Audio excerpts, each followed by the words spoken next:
How is everybody doing tonight? We are live. It's Friday Night Live with Ken and Ken, just me. So I don't know what is going on with Glenn Morshower. Can't get a hold of him right now. So he must be busy. Which happens, that happens. But I wanted to come on. I was interviewed today on, I want to say 4 different shows. What is happening, Joe Ingram? Lee Ann Isaacson from down under, down in Australia.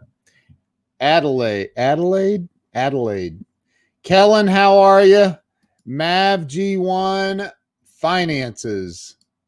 Ain't nothing holding me back, LOL. Thank you for sharing this, Kellen. Of course you shared it because you rock. Roxy, how are you?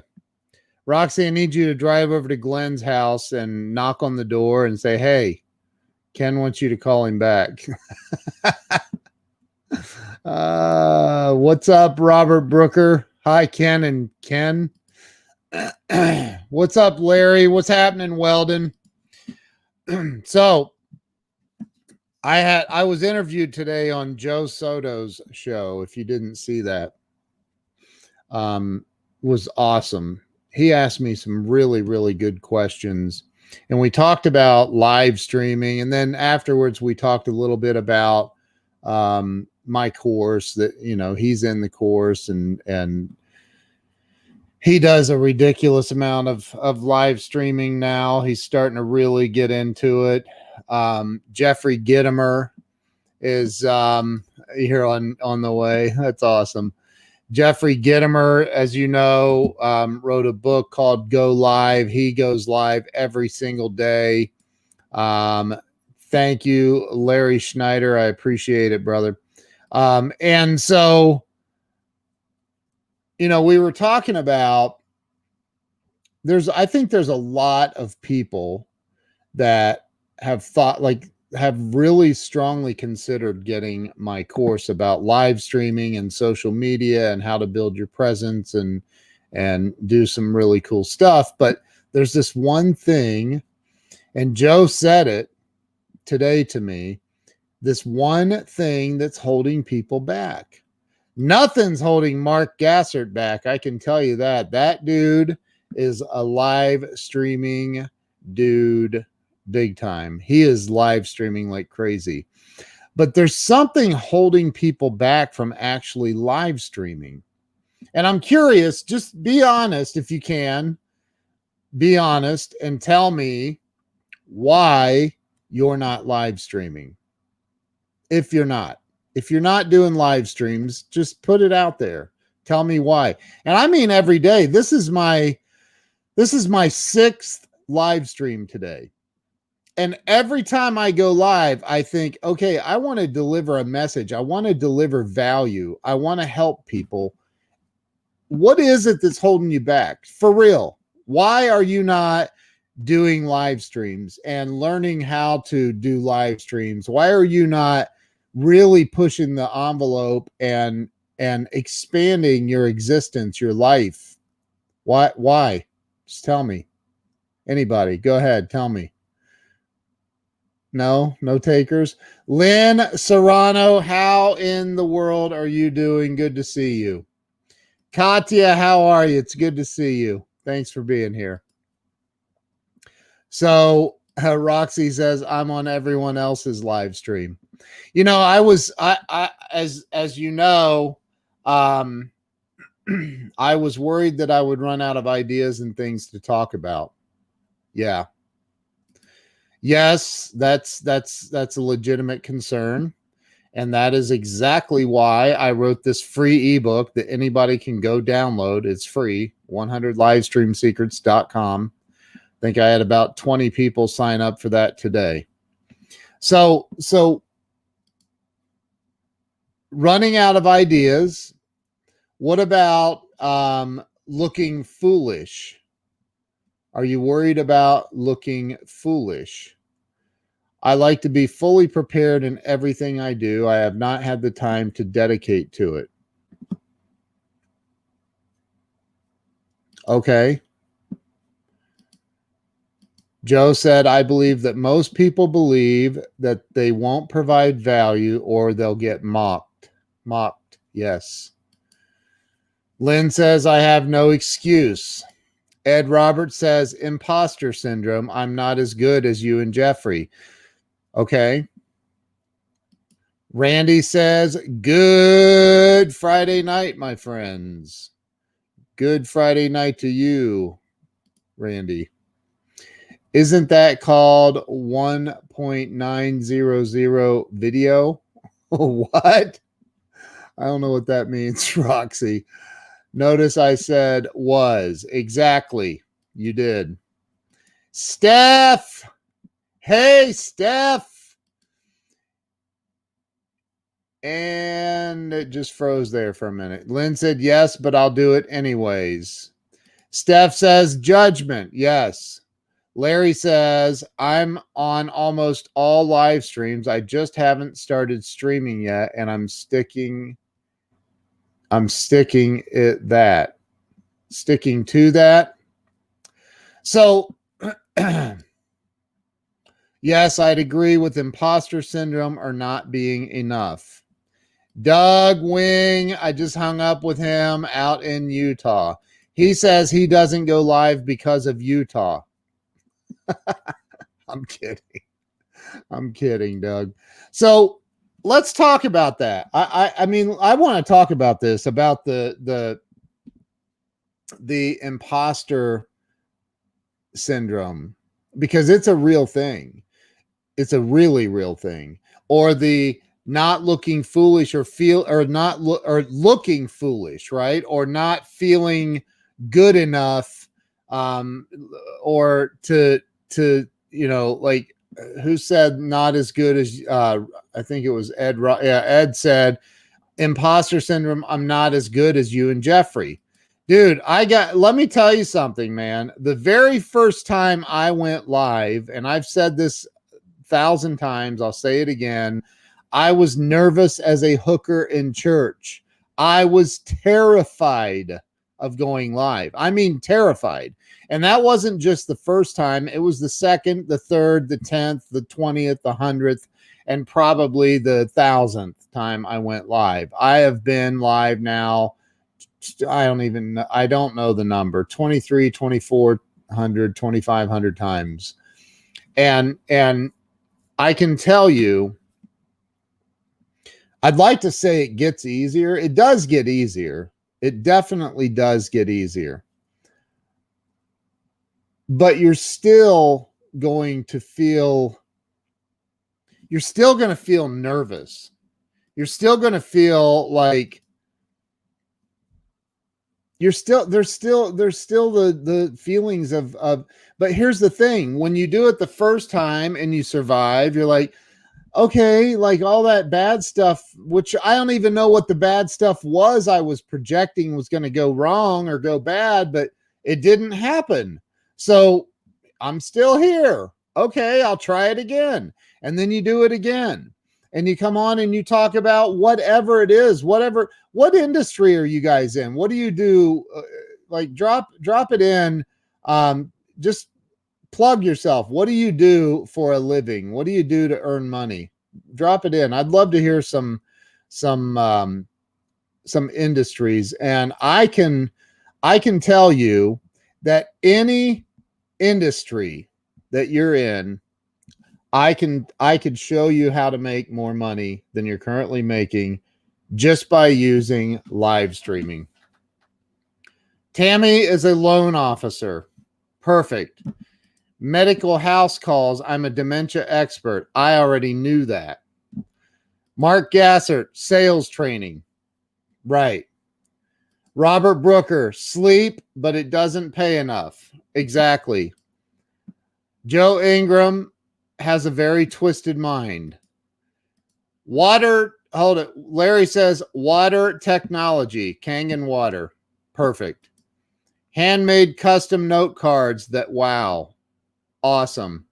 Automotive, Land Rover, Jaguar Jaguar sales. Roxy, film industry. Randy, building components manufacturing rep agency, Old Road Warrior. There you go. Every single one of those industries that you're in, every one of them. I'll start with adult films. No, I won't. I'm going to start with, Lynn says, marketing, health, wellness, social media, grandmother. And Robert says, I volunteer as the comment king, though. That's funny. Managed IT and security. All right, now do me a favor, if you would, and just real quick, drop in the number of friends you have on your Facebook, on your personal Facebook page. How many friends do you have? Just curious.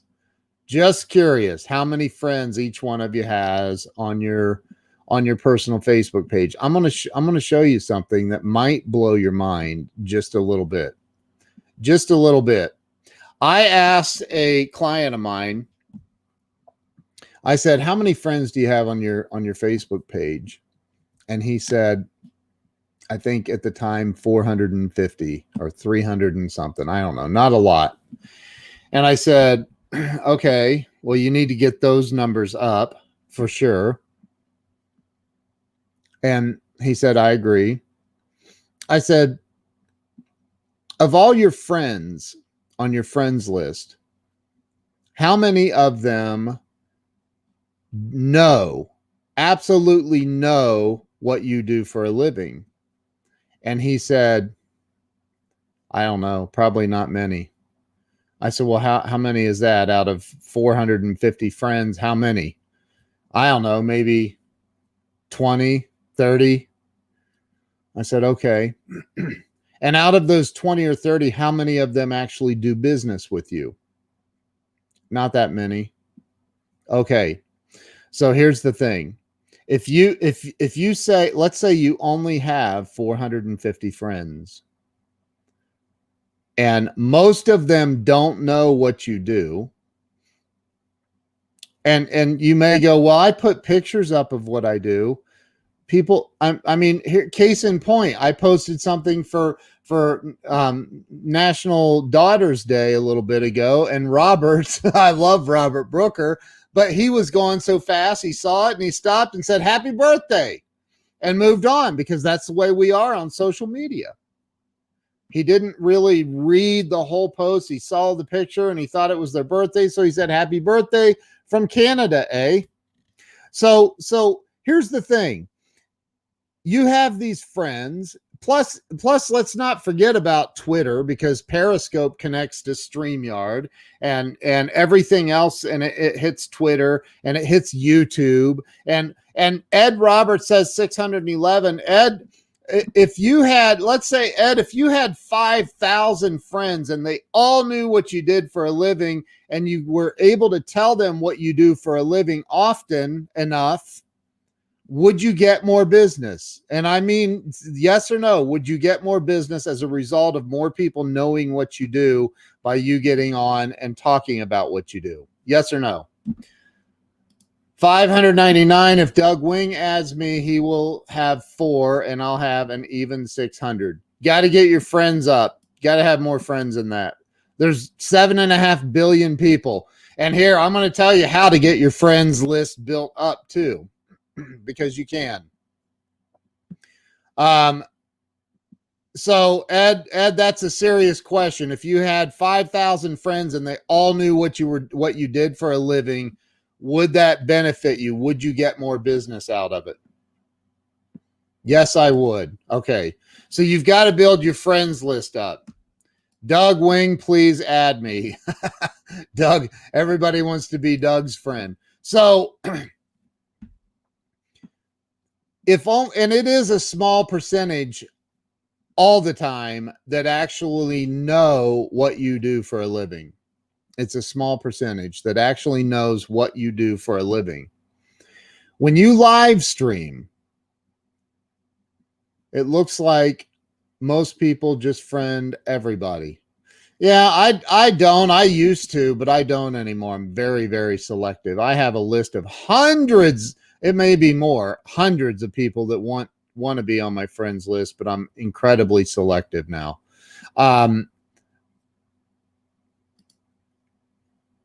Doug, I have a little giant ladder. There you go, Doug. You have to add him now. When you go live, and Kellen, I'm going to use you as an example. When you go live, Laura says, going live 3 times this week increased my request by 125 in the last few days. Exactly. And they're not like Laura is doing very specific live streaming about people with dementia and Alzheimer's and helping those people. So the people that are reaching out and asking to be her friend are probably people who have parents or somebody they're taking care of that have dementia or Alzheimer's. So they're probably a big percentage of them are relevant to the industry that she's in. And the more that you're making noise, the more that you're putting yourself out there, the more you're talking about what you do, the more people that find out what you do. They may not do business with you right now. I've had so many different people in the Grow Live Academy that I know that they saw me the first 20 times I go in and I talk about the Grow Live Academy. I know they did, but they didn't sign up. It may have taken the 20th time that they're like, you know what? Yeah, I need to get in there. I need to learn how to do this and do it right. And everybody talks about how awesome this academy is and blah, blah, blah. And so they finally go in and they make the jump. They make the leap. Kangen water. I'm going to talk about that. Larry, are you still on here? If Larry's still on here, I'll talk about Kangen water. If not, then I won't. That's true. And it's true, right, Laura? Laura reached out to me. It's been a month and a half ago or so. And said, hey, I need to talk to you. I'm like, okay. That's an odd way to say hi. I'm kidding. So, okay. So Larry's here. Larry, how do you, I know all about Kangen water, all about it. In fact, they tried to recruit me and offered me a top position and a lot of money, and I didn't do it. But let's talk about Kangen water. If I sold Kangen water, I used to sell water purification systems for, I won't even talk about who it was, but I was the top rep in all of Ohio. If I sold Kangen water, first and foremost, people don't know. People right now on this live stream, there are people watching this live stream that have no idea why their water smells like chlorine. They have no idea what that chlorine is doing to their body. They have no idea what trihalomethanes are. They have no idea what that is. They have no idea that their local water company probably put out a boil alert in the last 30 days and they didn't even know that it happened. They have no idea why they need alkaline water, why they need to raise the alkalinity in their body. They have no idea. They have no idea. I'm saying, okay, there's a handful of people that are going to know. Roxy, what's Kangen water? It's spelled with a K, but right? If she knew, she'd know how to spell it.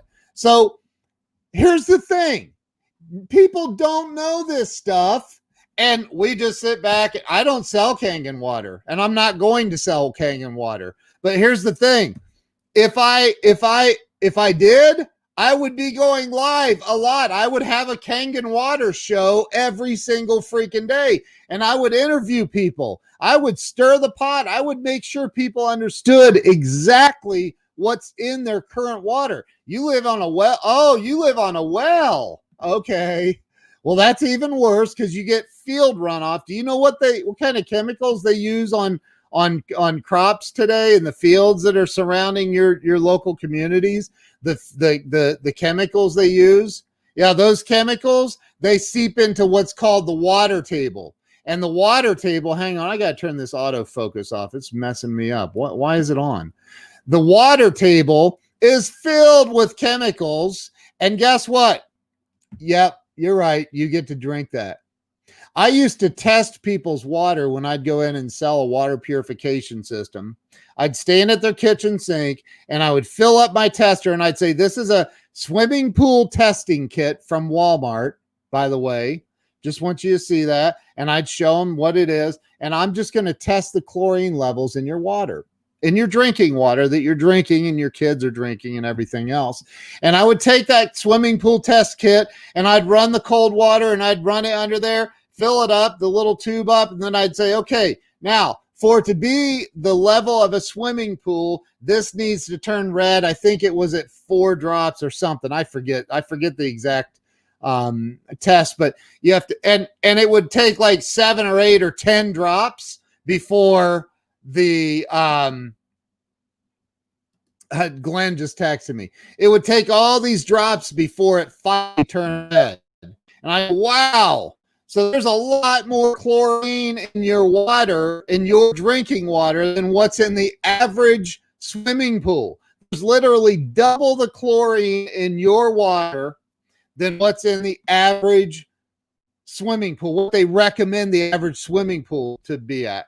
You have double that amount. And people go, are you freaking kidding me? I go, no, look, I'll test it again. You want me to test it again? They go, yeah, maybe that was a fluke. No problem. Let me test it again.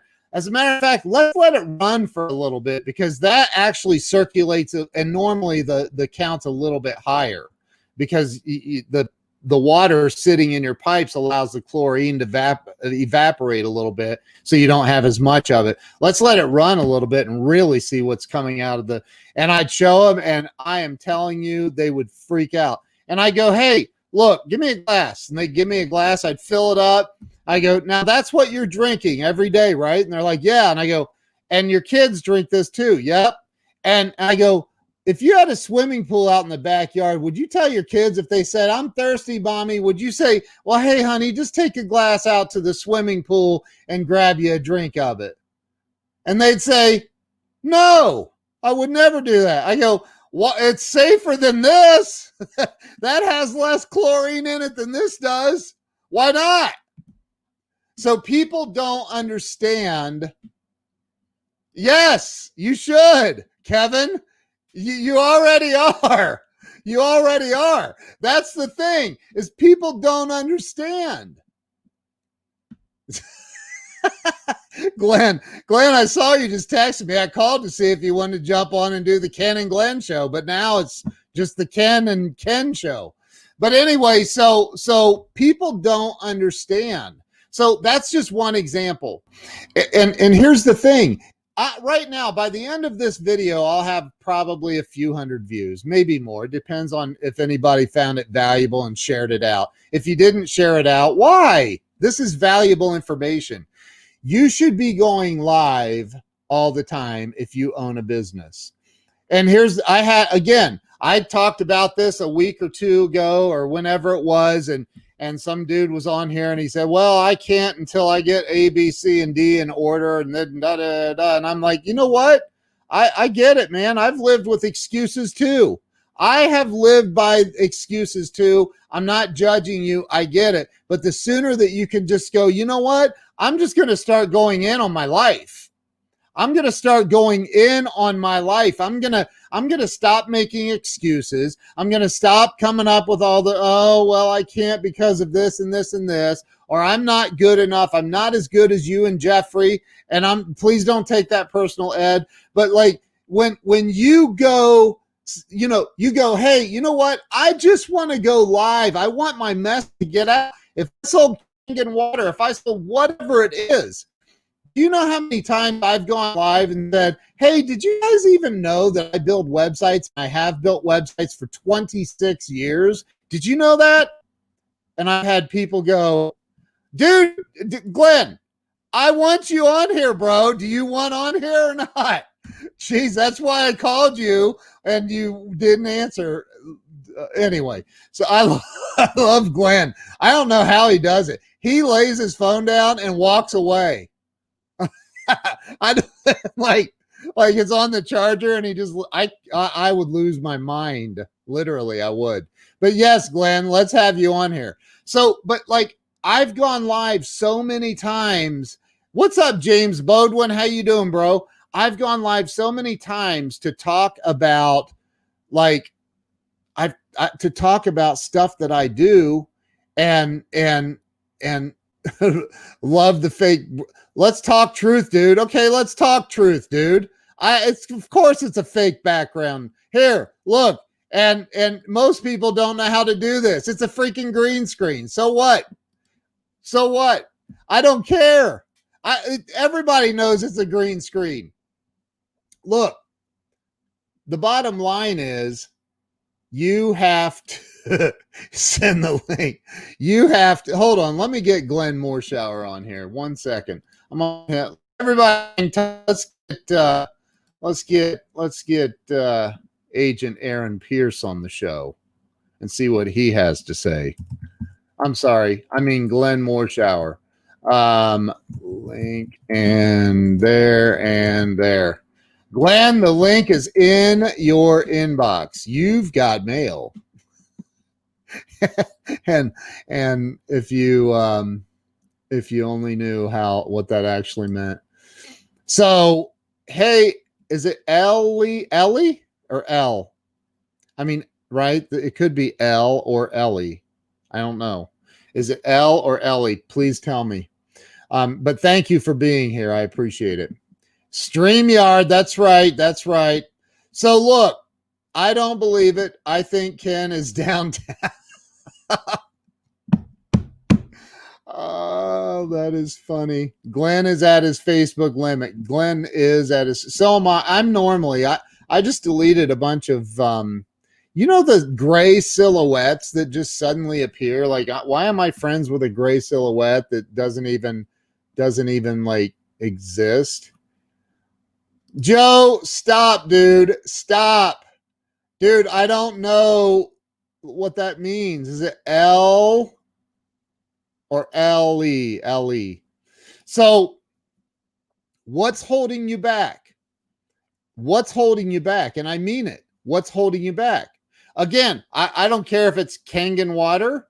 I don't care if it's you're a real estate. You're in real estate sales. You sell. You're a realtor. Or you are a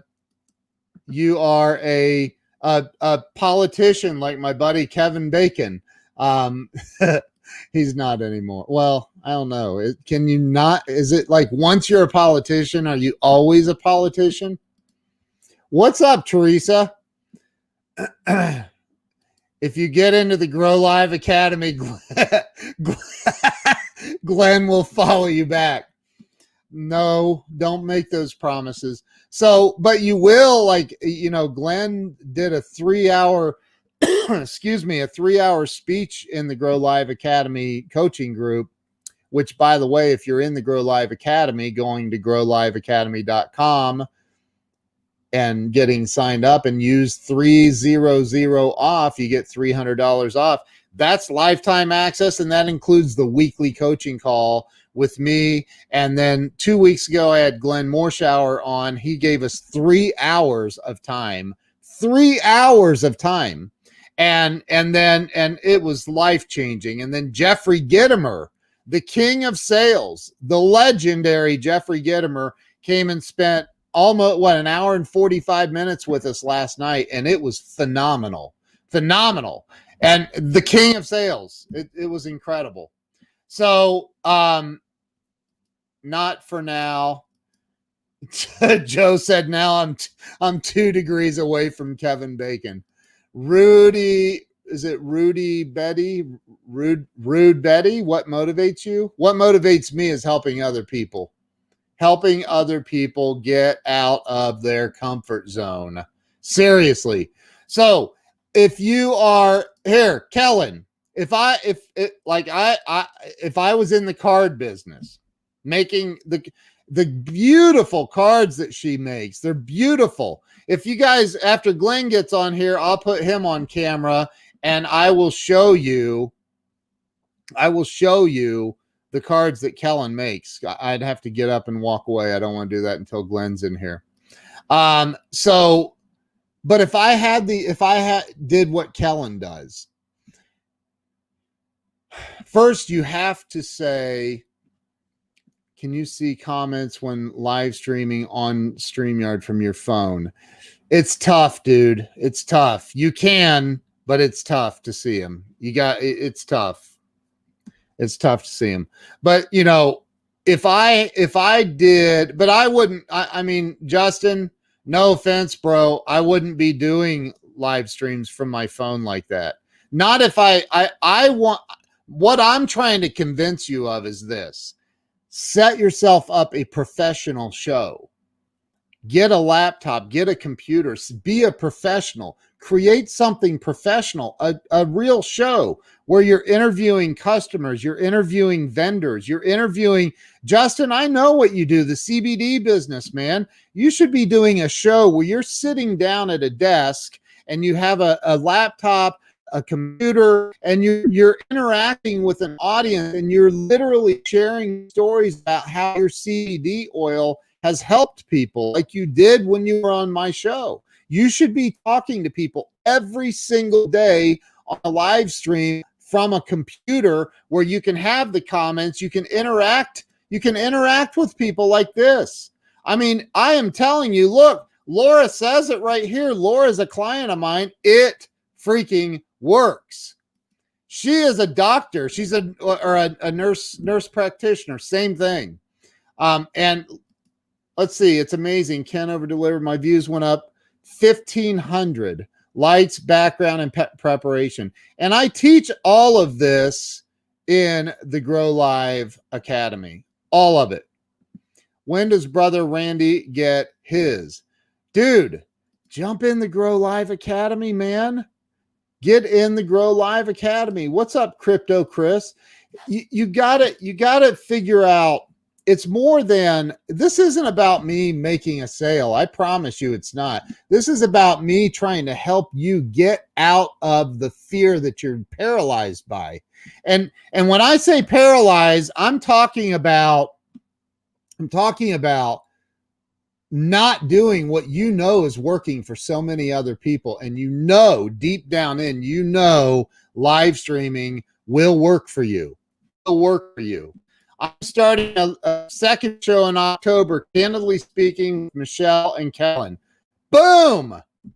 I mean, that's it. Lynn Serrano's in the group. There are so many people in this group that are starting to expand and grow now because they're learning how to live stream and do it the right way. I'm telling you, look, don't take my word for it. Talk to the people that are in the Grow Live Academy. Talk to them. And I teach not just how to set up the background and the lighting, and I need to work on my lighting because something's off with it. But I teach how to actually engage with the audience. I teach how to engage with the audience, how to ask people, which is simple, but I teach how to ask them to share it out, how to get more and more people on. Alex streamings live. What is up, Alex? How you doing? So and thank you for being here over on. We got some people coming in from Periscope tonight. That's awesome. Is this OB software? No, this is called StreamYard. You can go to my link, which is getstreamyard.com. And that I mean, if you go over to getstreamyard.com, it's can you re-explain Grow? Are you serious? Yeah, so the Grow Live Academy. The Grow Live Academy is an academy I created to teach people how to live stream. That was the first thought when I created it. I'm just going to teach people how to live stream. I was going to create 36 videos, a 6-week program with 6 videos per week to teach you the basics of going live.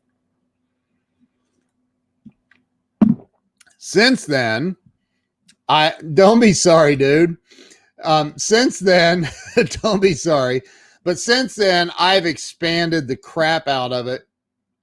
I teach how to rank YouTube videos to the top of YouTube. I don't just teach you how to do it. I show you how to do it. In the academy, I show you how to rank a video to the top of YouTube. I think 7 or 8 videos in there where I show you how to do it.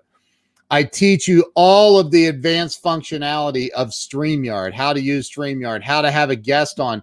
If I think Glenn is coming on, I thought he was. Wasn't he coming on? I teach you how to use StreamYard. I teach you how to use this other thing called Hippo Video.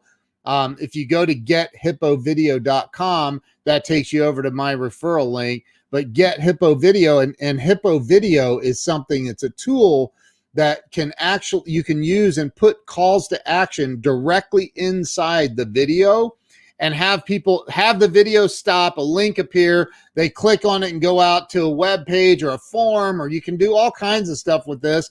So I teach in the Grow Live Academy, I teach how to use the Hippo Video tool.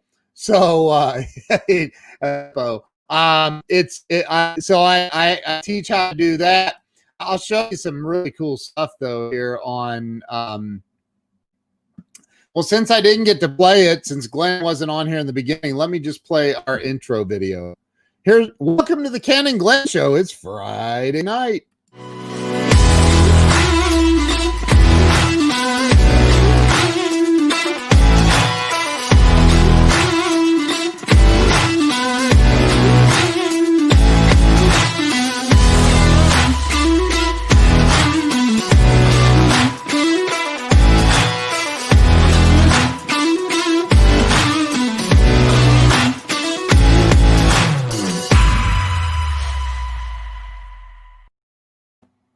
Is that cool or what? I teach you how to incorporate that. I teach you how to do overlays. I teach you how to do really cool overlays. I teach you how to do breaking news overlays. I teach you how to do all kinds of cool stuff inside of the Academy, the Grow Live Academy.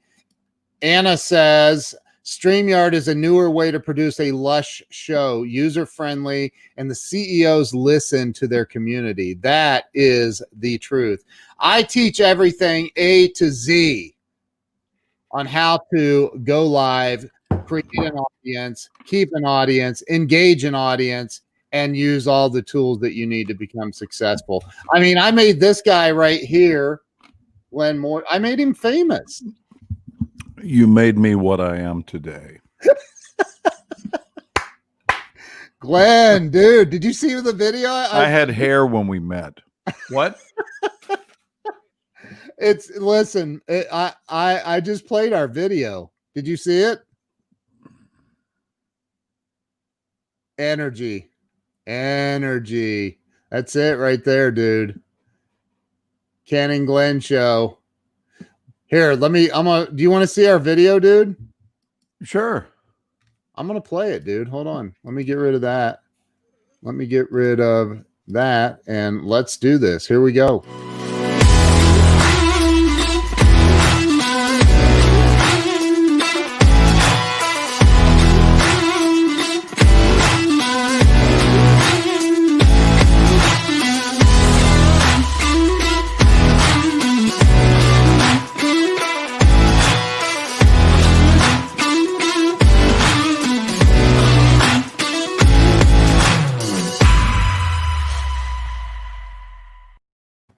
I love that video, man. Good Lord, if I were a viewer, I would expect something magnificent was getting ready to occur. Look what Joe said. OMG, is that the guy from Star Trek Next Generation? Oh, goodness gracious, what? Joe, you goof. I love you, dude. Let me say some hellos, beginning with you, Ken, who I love and adore. Good evening on this brand new day in our lives. I know we spoke this morning when you had such a great interview with Yasmin. My God, what did you do? Say, so Yasmin, let's take it from birth. And then that was it. Then you sat back, and at the end of an hour 5, you said, and that's our show. It was absolutely unbelievable. And guess what she did, dude? She introduced me to Mrs. World from Oh, 2012, nice. and she's Oh going to be God! on my So now, show. are you going to be taking a tour through all the pageant ladies? No, Your dude, show, Breakthrough Walls, is now. You're now going to be the Bob Barker of the internet. You're going to be like, okay, Mrs. We got Mrs. World now as our guest. I'm Ken Walls, and I'm your host. Oh my God! We're gonna, before today's show begins, we're gonna do push-ups. Oh my God, Oh that my is so God. funny. Holy crap, dude. It was a great interview. Hey, I got to tell the crew, first of all, I got some hellos to say. So always you're first, bro. There's no one sweeter. And so I always got to start with hold you. it. Can we back up just one second? I'm not going to be the Bob freaking Barker. And second, trust me, you will. You will. If Bob heard you talking like that, he could still kick your ass. Okay, you'll be the Pat Sajak, and I will be your Vanna White. I'm only here to turn letters around, brother. It's the only reason I'm in your life. Oh my God! Just be clear. You need help, man. But I want to say hello to Joe. I want to say hello to Lynn. Oh my gosh, I have all these hellos to say. Larry said hello to me. Anna or Anna. Did we ever figure out which that is? Is it Anna? Yes, and I always forget if it's Anna. I think it's Anna. And Lynn, Anna? hello, and Kevin Bacon Anna. and James. Steph, thank you. James said hi. And Kellen and Weldon. My goodness gracious. Anna again. Larry, Joe, Corey Calvin in the house. Read that. Forget about Barker. I think you two should do a Blues Brothers video wearing shades and singing Minnie the Moocher. Hey, baby doll, I got the shades. I got those nice ones that I like to wear. I don't have Hello, any Roxy. shades. Hello, Susan. Oh my goodness gracious. Share this out. I Hey, will. Let me do that. I thought that's what was taking so long. No, I told you I've been away from my phone, the internet, everything. And when I signed in to see the link you sent me, I saw an email from my agent. Oh. And those emails are, they are this, Ken. They are this. So I had to return an email. He was telling you that he wants to make sure that you can get me on the next movie that you film, right? Well, that's primarily what the email was about. But Corey says Bob would roll over in his grave, and if that happened, we're spending a lot of money on masses for nothing. Masses? What? Masks? I'll bet he meant masks. I bet you're right. So let me ask you something. When I say share, and then I do it out to everybody, which I've already done, and you probably saw that. But now I want to share to a group, and I say share to group, and it comes up and it says Ken Walls, what's holding you back, which obviously is what you've been talking about, but it doesn't give me an option on what group to send it to. Scroll down. You can't like scroll it up or down or whatever. Nope. Wow. Dude, I can share it. Do you want me to share it to the group? Yeah, share it to the 2 Extra Mile groups.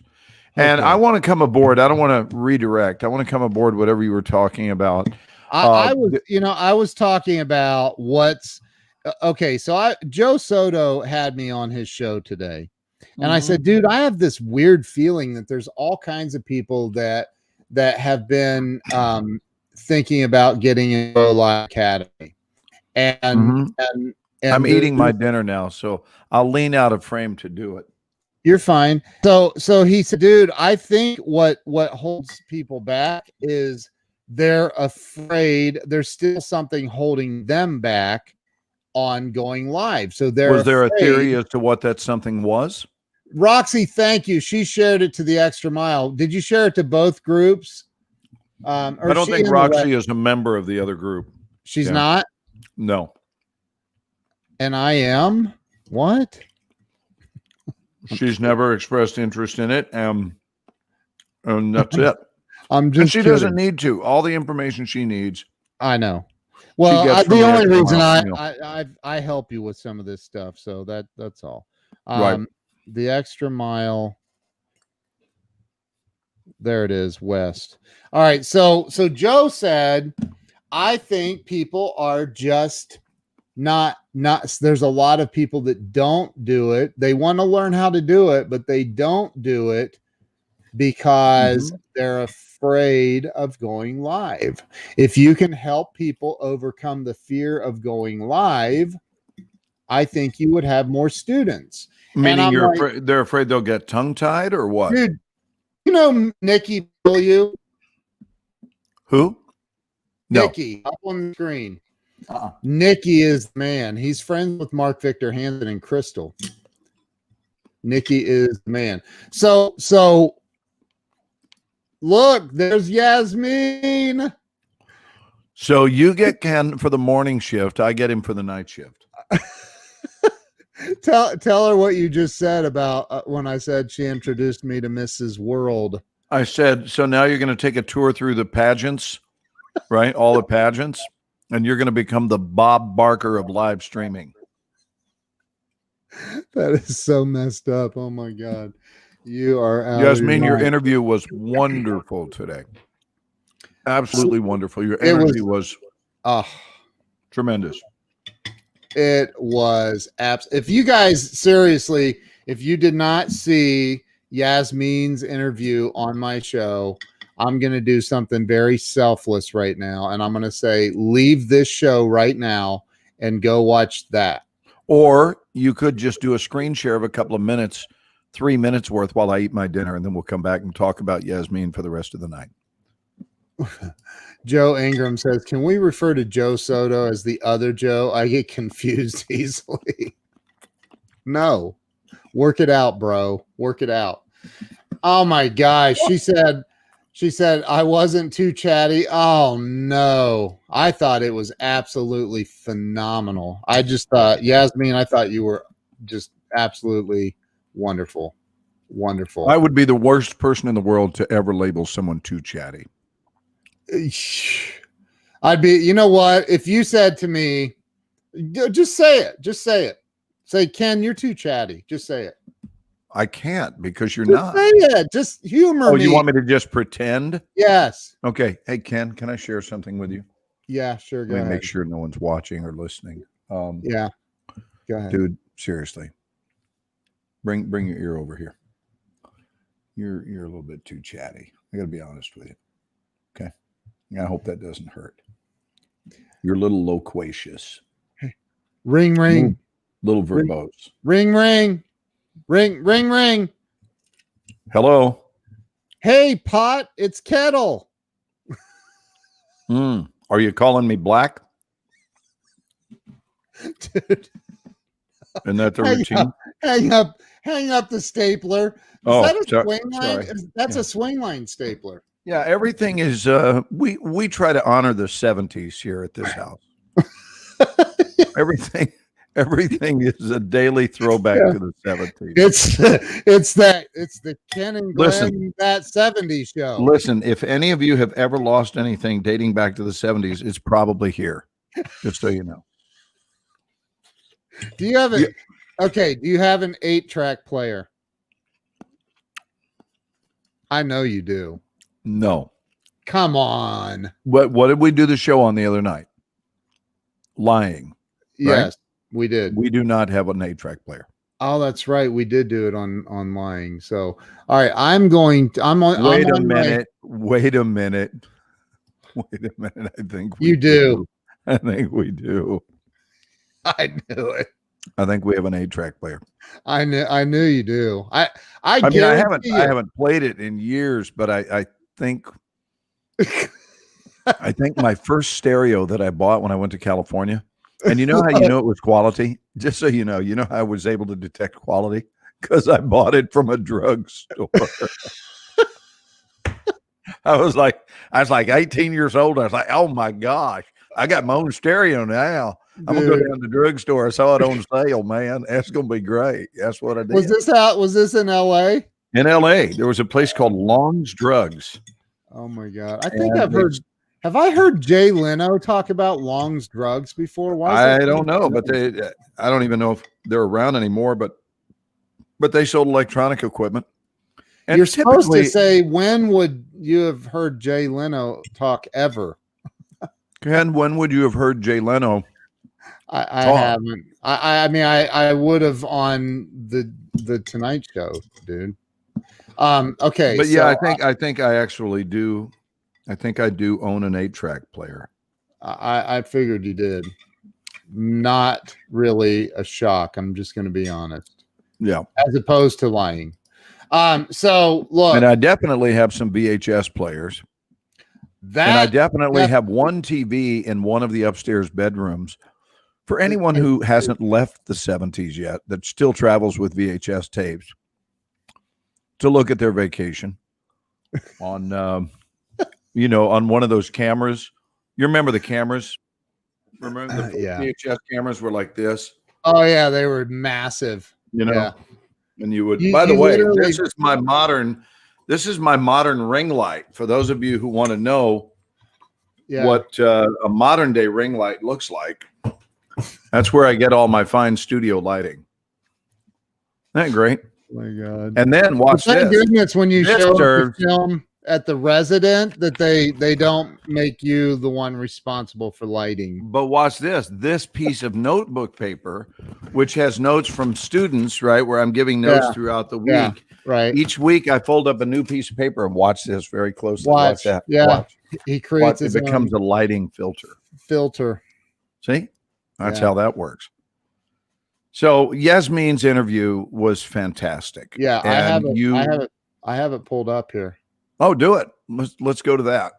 And then I want to tell you Ken, I want to tell you what we were doing, because but the audience doesn't know what we were doing while we listened to this. We were in the parking lot at the State Fair of Texas, where it was opening day today, and my mother has never missed opening day. And the State Fair has never been shut down since World War II. That's impressive. They've never missed a year. And it is the single largest income producing event in the state of Texas every year. So someone decided, wait a minute, there are traditionalists that need their dose of the fair. And we're shutting down because of COVID. And someone went, no, wait a minute. What if we didn't completely shut down? What if we made it a drive-through fair? Just so people can be on the fairgrounds. They never leave their car except to take a picture of Big Tex. I said text. That's funny. Big Tex.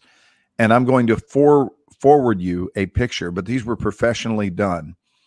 And we're there with my mom, my 82-year-old mom, who I'm there with Carolyn. And that's the only time we got out of the car, is to have a professional portrait done with Big Tex. And then we got back in after we had gathered all of our food, all the crap that you buy at the state fair. We got it all. And it took about a half hour to get in with the line of cars, one at a time. They're admitting you in these blocks. And it was packed. And so we watched the first 30 minutes of your interview with Yasmin from the car. Did you get me what I requested? Well, clearly I didn't, because I don't remember what you requested. Cotton candy? Yes.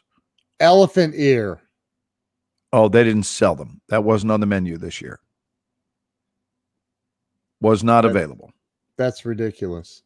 And you had to prepay everything. It was all ordered. Like we had this big, it was weird, man. We had a sheet of paper that was in our windshield that marked what we had coming to us. And every time we got to a new checkpoint, they went, I need a couple of corny dogs. Get some corny dogs. Y'all got about 4 of them, don't you? Don't you have 4 corny dogs? And we're like, yes, please. And then I need some Dr. Pepper. That fella from 24.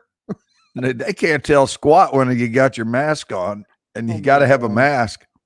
You have to wear a mask driving. Required if it said masks required when interacting with our personnel, and the personnel had them on too. So thank the God answer is yes. Florida. Finally, somebody with a brain cell in their head said, "Hey, no more masks in Florida." today. Really? He pulled it, man. Done. Well, no more. Say And say he your so said, longs to your loved ones in Florida. we will never shut down businesses again in Florida. That's what he said. When Anyway, did that come out? This week? Today. The world knows that we don't see eye to eye on this one, but here's the deal. In the area of the heart, which is the most important part of our lives, we see eye to eye, my brother. We do. Okay. But there are some other things we just do not see it the same. It's all good though. I know it's good. It's you and I are proving to the world that you can have love between you without being mirror images of one another. That's reality. Right. I don't think anybody expects a mirror image. I think it's a great lesson to the world. There's people's like, if he's not like me, I'm not going to spend time with him. He disagreed with what I said. I can't spend time with him. Yeah, he there did. Are people like that. He reopened the whole state restaurants.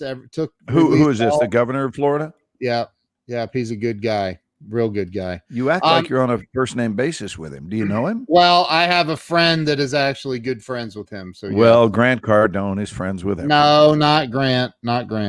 Somebody else. But Grant's been to his house. I do know that. But anyway, so Glenn has mastered the eye to eye. He has, because help me get my eye line here, dude. Because I moved it was like, I figured out a place to look to you, and the place I'm looking is about 40 feet from my eyes, and it's downstairs on the lower floor. Okay, but I don't have that. I thought I had. Am I good? Is this good? Tell Yasmin to offer you notes, or Joe Ingram will offer, or anybody. Larry, you need to look. Robert, Larry, any of you. Tell Ken what he needs to do with his eyes to make it look as though he's looking at me. Yasmin would probably be the most qualified. I'm just going to be honest. I think you're doing a good job, actually.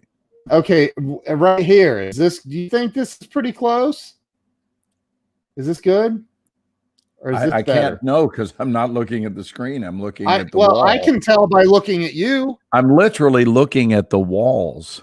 I understand, but I'm looking at you. Look over here at the camera. Okay. Oh, yeah. Roxy says it's good too. So now, look, if you watch me on camera here, just watch me. Okay. Is this good? Yeah, it's good.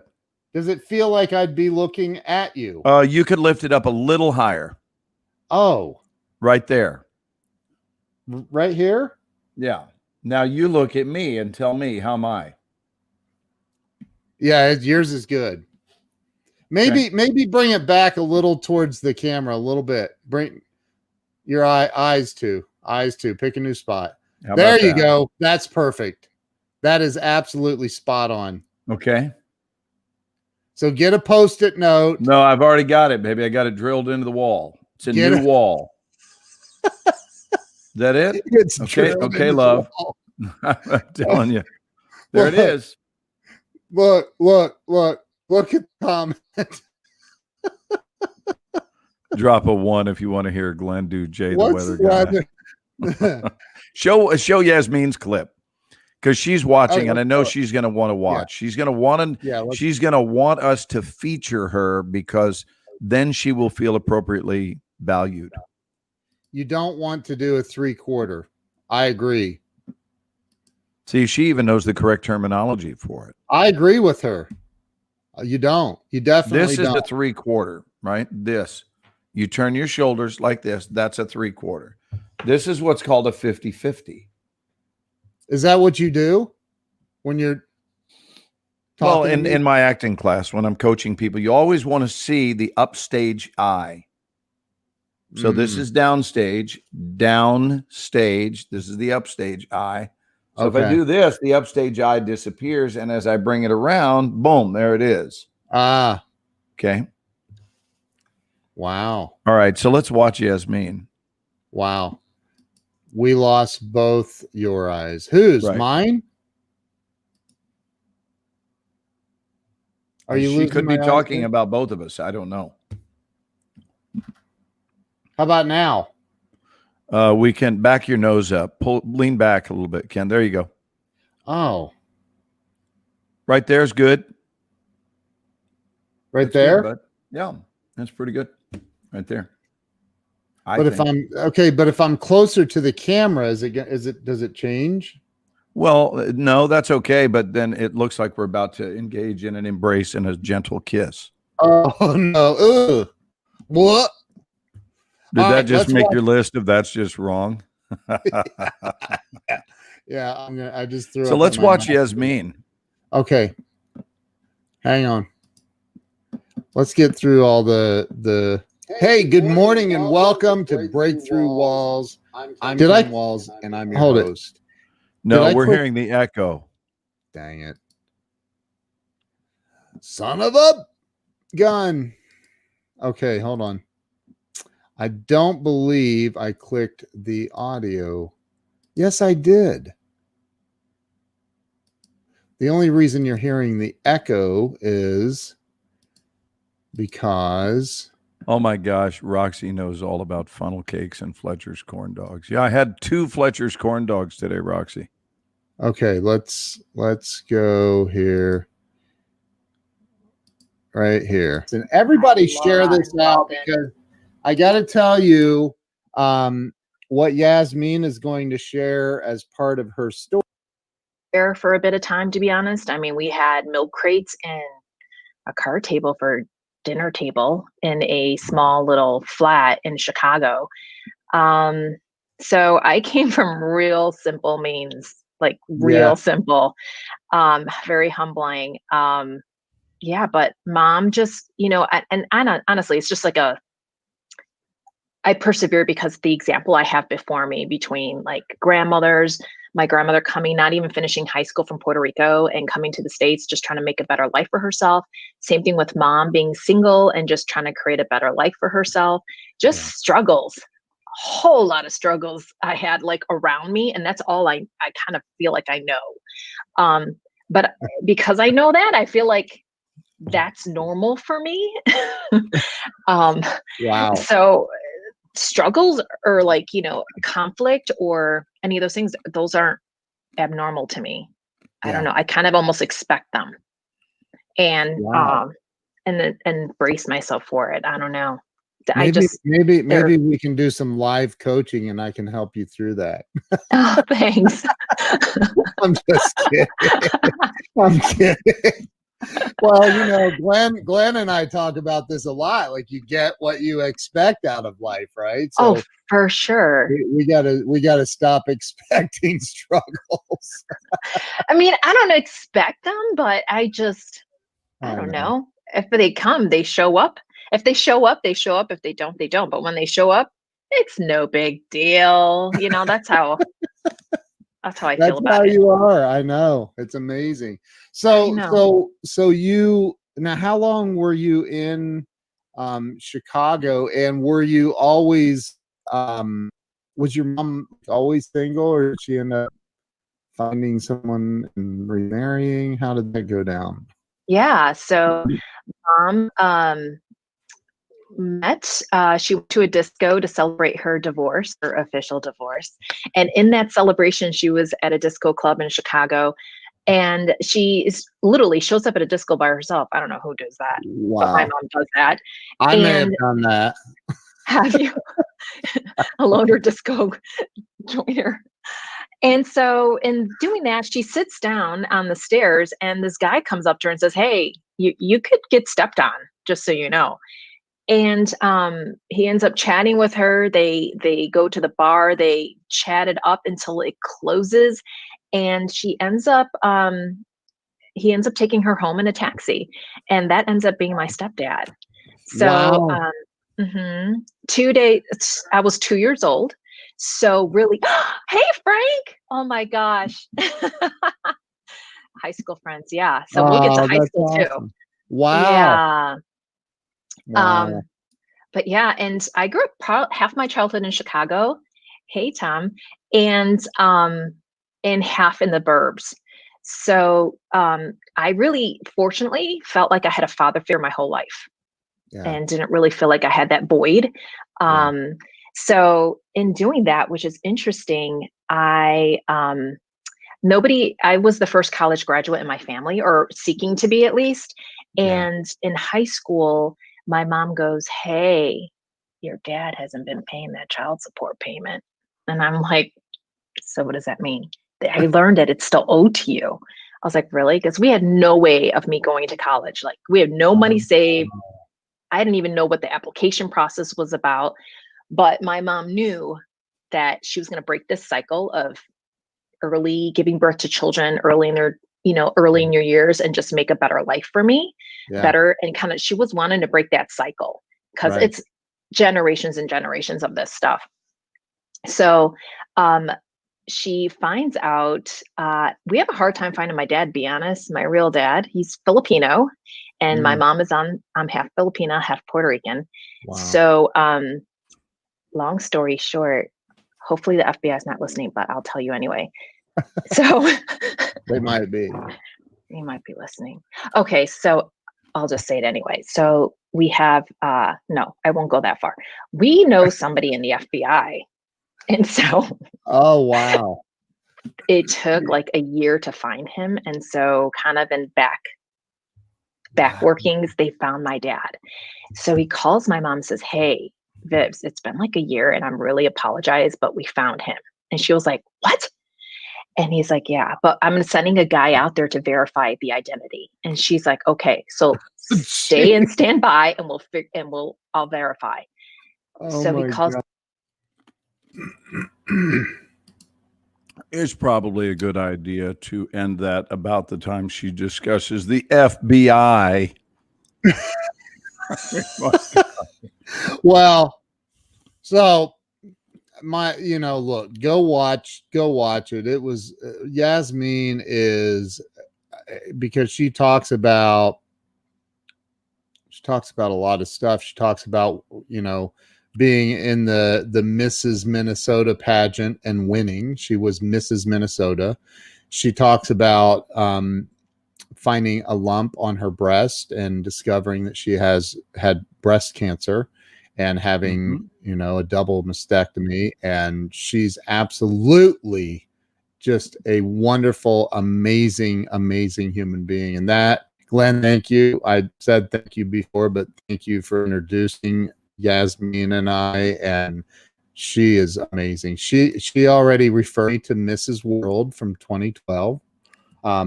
The lady's name is April, I believe, and she's going to be on the show. And you're right. It appears that I might be making the pageantry tour. Yeah, well, there was no question. That was an inevitability. As soon as Yasmin entered your life, it's like, oh, here he goes on tour. Yeah. Yeah. Yeah. I'm Hey, just call me Ken Barker. let me tell you, Come on down. I got to tell you what she did that's so amazing. Okay, you ready? She is an amazing woman. Yasmin is. So the other day we're talking, which is not unlike us to do. We're on the phone with one another, and she's in Atlanta and I'm in Dallas. And I sleep in as much as I can on days that I teach, which are Monday and Tuesday, because I'm teaching all day and night. I sit down in this very spot at 11:30 in the morning, and I'm there until usually well after midnight, usually around 12:30. You do. And you get one break, right? I get one break. That's it. And that's if I get a break. If class runs long, there is no break. I roll one right into the other. But it's okay. I'm thorough. And I believe in that. We go until the work's done, and that's what it amounts to. But I want to give you a glimpse into what it means to be friends with Yasmin. So we're talking, and I said, I gotta go. I said, I'm on live in 20 minutes, which she knows that, because she'd drop into a couple of my classes. She's a member of the Tuesday night class, but she will attend sometimes all four and spend some time. So I said, I start in 20 minutes. I'm not ready. I need to get the sleep out of my eyes. I need to get in the shower. I need to get dressed. And I'm probably not going to eat any breakfast today because Carolyn has a doctor's appointment, and I'm pushed for time. Yeah. So I said, she'll bring by some lunch, probably go to Chick-fil-A or something. And so at about 11:35, 5 minutes after I've come on live, My doorbell rings. And I'm like, I don't answer my door. If I don't know who you are and I don't know, I'm not one of these people who feels the need to go to the door just because it rang, and that can be problematic, especially when people know you. Yeah. So the answer is no. The answer is just no. So if you're bleeding because you've crashed into a wall outside, I'm the wrong house to go to. It's probably going to end for you. To be honest with you, it's probably going to end for you right there in front of the house. That's so messed up, dude. It is, and I'm just staying. I'm telling it the way it is. So there's a doorbell which I'm ignoring, and Yasmin chimes in and says, "You'll want to answer that." Chimes And in I'm like, where? blah, blah, blah. I'm like, what? She says, "You're going to want Chimes to in answer." where? She's Oh, in on the class. Zoom. She's in Atlanta in class with me in Zoom. She says, "You're going to want to answer that." Because I mentioned to him, I said, "That's weird. My doorbell's ringing." Carolyn wouldn't ring the doorbell. So I said, "I'm going to ignore it." She's don't ignore it. You'll want to answer that. What? Why? What's going on? So it turns out it's DoorDash who has arrived with my breakfast that was ordered from Atlanta. That's the world we live in. And that's what a kind-hearted human being will do, because Ken, I shared this with you a few months ago, and I shared it with the audience when I said that the thing that keeps me happy, you and I agree that being of service is everything. But specifically, one of the avenues of service that's really wonderful is when we can dial into the need of someone else and meet it before they have asked. Yeah. So I didn't say anything about anybody getting breakfast, or I was going to order breakfast, or I was going to have some sugar pops with Pepsi. I don't know. But I said, all I said was probably going to skip breakfast and have lunch. She heard skip breakfast. And what she heard is, I need to order some breakfast for my friend Glenn in Dallas, though I live in Atlanta. Now, the mind that operates that way is, I don't even want to try to compute the math, but I know it's this much. I know it's one out of a bunch. Yeah. It is an elitist group that stops and goes, wait a minute, my bud is hungry and I can make a phone call. Or maybe it wasn't even a phone call. Maybe she did it all on her phone. Maybe she just ordered it online. But the point is, I had the tastiest breakfast. They served, and I know our audience tunes in primarily to find out what either one of us might have had for breakfast. Yeah. But I did have this beautiful sandwich with cream cheese and some avocado and lox on it from my Jewish upbringing, with tomato and lettuce, and it was phenomenal. And along with it was a waffle with some nice jam. And the thing that tasted great about all of it wasn't the taste of the food. It was the taste of the friendship and the love that sent the food. Yeah. And the food itself was spectacular. And yes, I'm asking you to do that again for me in the near future. Because Justin, anticipation is perhaps the most underrated ability in business and personal relationships. Wow. Yeah. So she anticipated a need and decided to go ahead and meet it when I did not ask. And I do that for others often, but I'm not used to having it done for me. And it made my day. And I'm still talking about, the Dallas police. We were in line the other day in a drive-through. Carolyn was. She was picking up something for us. And she got to the window and they said, there's no charge. And she said, I'm sorry. And they said, the police officers in front of you paid for it. And we're having a really good week because we do that for other people, but it was the first time it had been done for us. Yeah. We sometimes will go through the drive-through and just say, what was the bill of the car behind us? And they'll tell you and say, we'd like to pay that as well. And you don't do anything special. You don't wait around for the wave, because if you're waiting around for the wave, it means that's why you did it. What's fun is to pay for it and then just leave. Keep talking. I am having a whisper. I'll be right back. I need to show something, but I got to find it first. So you keep talking. I'll be Okay, right well, back. give me a subject so that we can be on the same page. What were you talking What's about? holding you back? What's holding you back? And I'm talking to everybody who should be live streaming, sharing their story a lot more, Okay. all the time. And let me make one valid point about it first. Just because you live stream something at 9 o'clock, 10 o'clock in the morning does not mean that if you do it again at 5 o'clock and then 9 o'clock in the evening, that you're going to have the same audience, because there's a good chance that you're going to have different audiences listening, and people, repetition is what it's about. But anyway, just talk. I got to share something that Yasmin said in the interview, and I want you to you're going hear to scan through it while I talk. I got you. Yes. I got you. Yeah. Happy to do it. Okay. So I'll pick up where you left off, and I don't know if we were going to be exactly aligned in our thinking, but I know that one of the things. Hi guys, let me look at everybody. Hi, happy Friday. We're blessed. We're blessed in this world to all interact with each other. I think that one of the reasons that people don't go live, and I'm sure there are a lot of reasons, but one of them is they don't really know what they would say next. And I got to tell you, first of all, I guess going live has a lot to do with feeling like there's something of value that you have to say or to add to the world, an energetic contribution. I would not recommend going live just for the sake of going live. In other words, you don't have any thoughts about anything. And unfortunately, we do see that out there where people just turn on the camera and kind of hang out. And my thought is, have a point, which I believe was Steve Martin's message to John Candy in the film Planes, Trains, and Automobiles. He said, here's a thought, have a point. So yes, have a point, but don't worry about how you're going to get to that point. Just begin speaking your truth, especially if you come from the truth. The next moment of truth will reveal itself. That's the way it works. So trust it. And I teach public speaking in that same way. I've never used PowerPoint. I've been a speaker for 36 years. I've never once used PowerPoint.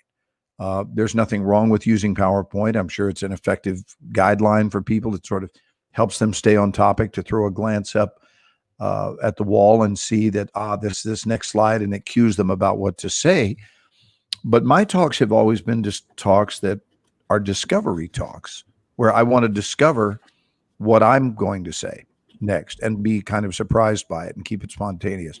You don't have to worry about a script, because if you're thinking in terms of a script, that's going to be problematic, because now you're thinking, well, what if I slip up? What if I don't remember the words? What if I say it wrong? Well, if you weren't working from a script, it's impossible to say it wrong, right? And especially if you're coming from the truth, all you're doing is letting your heart spill out over the airwaves. But I'm a huge fan of going live with Ken, especially. It's a beautiful thing. Anyway, Ken's back. He's got something to show us. I have something, Good evening, Doug. This is in line with what I'm talking about, because we all think that we don't have, all of us. Glenn, I know you are a 45 years in the film and television industry professional. Right. You teach it, but I there's got to be times when you think, man, I'd love to go live, but what am I going to talk about? You just have that moment of doubt. Like, what would I talk about if I went live right now? I honestly don't. And, okay. but I understand that feeling. I mean, it's a very easy understand feeling. I get the urge to go live. I just go. I realize something is compelling me. Something wants to come out, and I turn it on and go. Well, Yasmin shared this very, and I hope Yasmin's still on here. I want. Of course she is. We're talking about her. Where is she going to go? I want to relive this with her. This moment was, man, it was powerful, and it is actually right in line with what I'm talking about. Why people need to be getting out and telling their stories and talking about what they do and sharing love with the world. And of course, you were right. She's still here. And will you do me a favor before you play this? I don't want you to put it up now, but just circle with a pencil off to the side Gary Schill's mark up here. so that when you're done Yes. playing Yasmin's, I want you to put up Gary Shills and we'll talk about Gary's comment. Yep. Well, we'll remember. I will remember. I want to share this though. Yep. So let me get this, and this. Go back here and here, and just listen to her talk about. This is right at the end.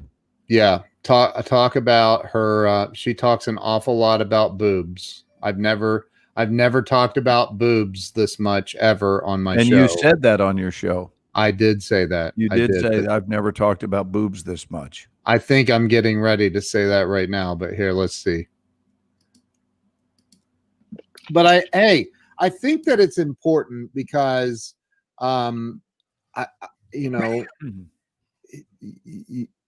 women need to address this, like get checked. So if you want, you can go on YouTube. I kind of chronicled my journey on YouTube, and my husband just was like, you should just post it. And my mom didn't want me to post anything of my cancer diagnosis online, on Facebook especially. And I was just like, well, then now I'm sitting with it all by my lonesome self. Like, what do I do with this information now? Like, all by myself. Yeah. And I was just like, and I wanted to talk about it, and I wasn't shy about it. And that wouldn't be me if I hid it, because as you guys may know, I talk about everything, but it just wouldn't be me. So I posted it, and oh my gosh, the love and support. And honestly, if you don't know your worth, I did not know my worth at that until I posted I had cancer. The outpour of love. I know that I have relationships, and the relationships I have with people are connected and genuine and great, but I didn't know I mattered to that extent. Honestly, I didn't know I mattered. Wow. It was so eye-opening that I matter to people. You know, that I matter to spirit. Yes. You do matter. I matter. I had no idea. Wow. Yeah, that was probably one of the most beautiful outcomes that I had after that I mattered. You definitely And matter. so, and with that, I've had like 30 women who saw my post and went and got mammograms. Literally within a 6-month period, they all scheduled their mammograms, and I said, please just go get it. It's easy, it's comfortable. They really make it friendly now for women. And about 5 women came back positive with cancer. So Wow. I felt like, God, had I kept it all to myself, like these beautiful women that I know and connected with might have caught this too late in their life. And Wow. my matron of honor, my wedding, Susan Quick, she actually had pretty extensive stage cancer. Wow. And she got her mammogram a little later than maybe she should have, but she's kicking. She's doing it. And there we share hair stories and hairstyle stories. And I went bald and embraced it, and it's just hair. Like, it was great. So I set a trend of like all the stages of hair growth, like how to fix your hair.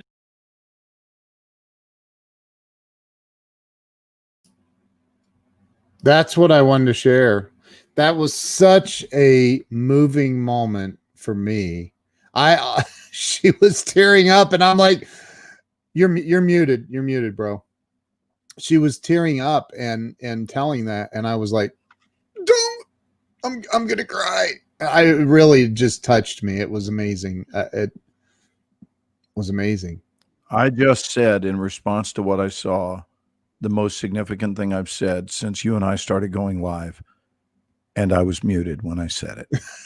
I'm a genius. I'm an absolute genius. There is no doubt about it. No, I didn't. What was it? No, I'm kidding. Oh. I'm kidding. I didn't say anything profound. What I did say was that it was so beautiful watching her well up with tears, and just beautiful seeing the truth behind those feelings, you know. And I think, Ken, I mean, this is my view. I think that people are hungry for real. Yep. They're hungry for what's real. They're not hungry for flash and flare. And I know we have fun on this show, but we have a mixture, and that's certainly what my life is. My life is not straight down the middle. My life is absolutely real, and it's playful as well, which is part of my health diet, is to stay playful and be real.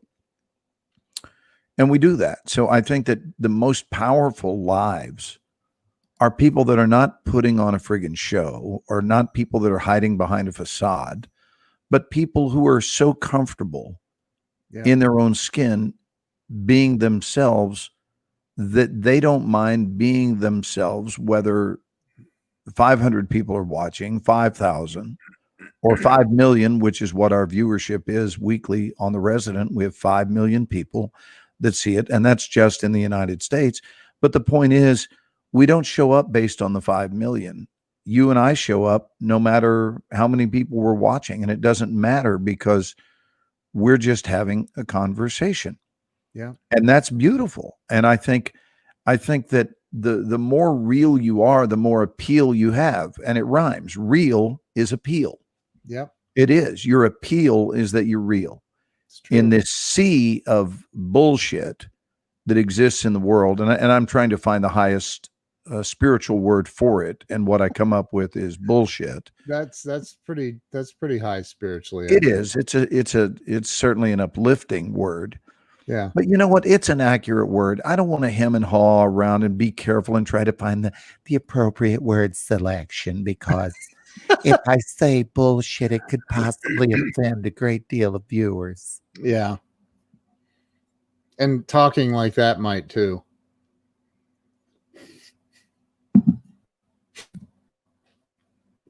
Uh-oh, he's frozen. No, I wasn't. I just periodically I love when I'll put on a fun face and just except for your cords moving. I know the cord's moving, so we can tell I'm doing a freeze. But you know, keep it real, brother. Somebody was on my live a couple weeks ago and said that she was chewing gum during her live, and that somebody gave her crap about it. And I'm like, I'll chew some damn gum right now. You don't like it? Leave. There's a exit button. Just click it and get out of here. Like, I don't people that judge other people, man, like, just get over yourself. Sorry.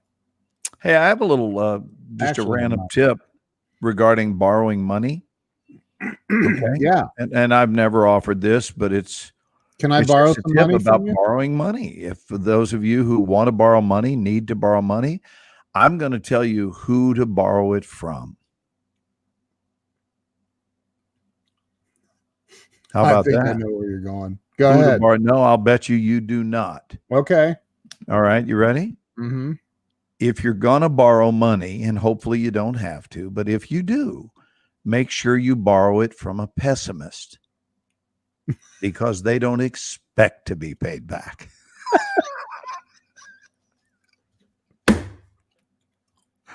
Come on. Oh my God. I did not always borrow money from a pessimist. I thought you were going to say Gittimer, because he said, I don't loan money. I just give it to him. That way, no expectations. Hey, can you go Gary back up to his original comment back here? It's right there. Yeah. Personal limiting beliefs. They are worried about how they look, how they sound, or fear of being rejected. He's listing reasons why people might not go live, right? Yeah. I think there's a lot of truth to that, Gary. A lot of truth to that. Yeah. So what percentage of you guys do go live? How many of you go live? Do you know the answer to that, Ken? How many of our audience do their own live streams? We know a few that do. Yeah. I know Gary goes live from time to time. Drop a 1 if you go live. How about this? Drop a 1 if you go live. Drop a 2 if you have a regular show that you do. And Ken, I want to add this, and it's regarding sales, because certainly I'm in sales as an actor. And my booking percentage has always been elevated, and that's not being boastful. That's being factual. And I want to tell you why, for those of you that are looking to improve your sales. I think that you're swimming upstream and you are in what is called counter intention. In metaphysics, it's referred to as counter intention, which means half of you is going in one direction, but the problem is the other half of you is going in the other direction. And it's meeting and one is canceling out the other. Raise your hand. You don't have to drop a 1, but just raise your hand right now on your own time if I'm speaking to you. If you know what it means to experience the division, we'll call it the division of selves within you, where one self has an idea in mind, a plan, and it even takes it so far as to implement it. But then there's another self in you whose job, it seems, is to undo the plan of the first one, to be of counter intention, hence the expression in metaphysics. So, for example, the person who eagerly wants to start selling a product, I'll read that in a minute, Ken, but what they want to sell a product, but do they expect to make the sale? Not want, hope, or wish, but do they expect to? And I say, well, what is your expectation? Well, Right. I mean, I want to sell. I didn't ask you what you want. Well, I mean, it's what I wish for. I didn't ask you what you wish for. I said, what are you expecting? Is that a sale you're trying to, you're looking to make? Is it a sale you expect to make?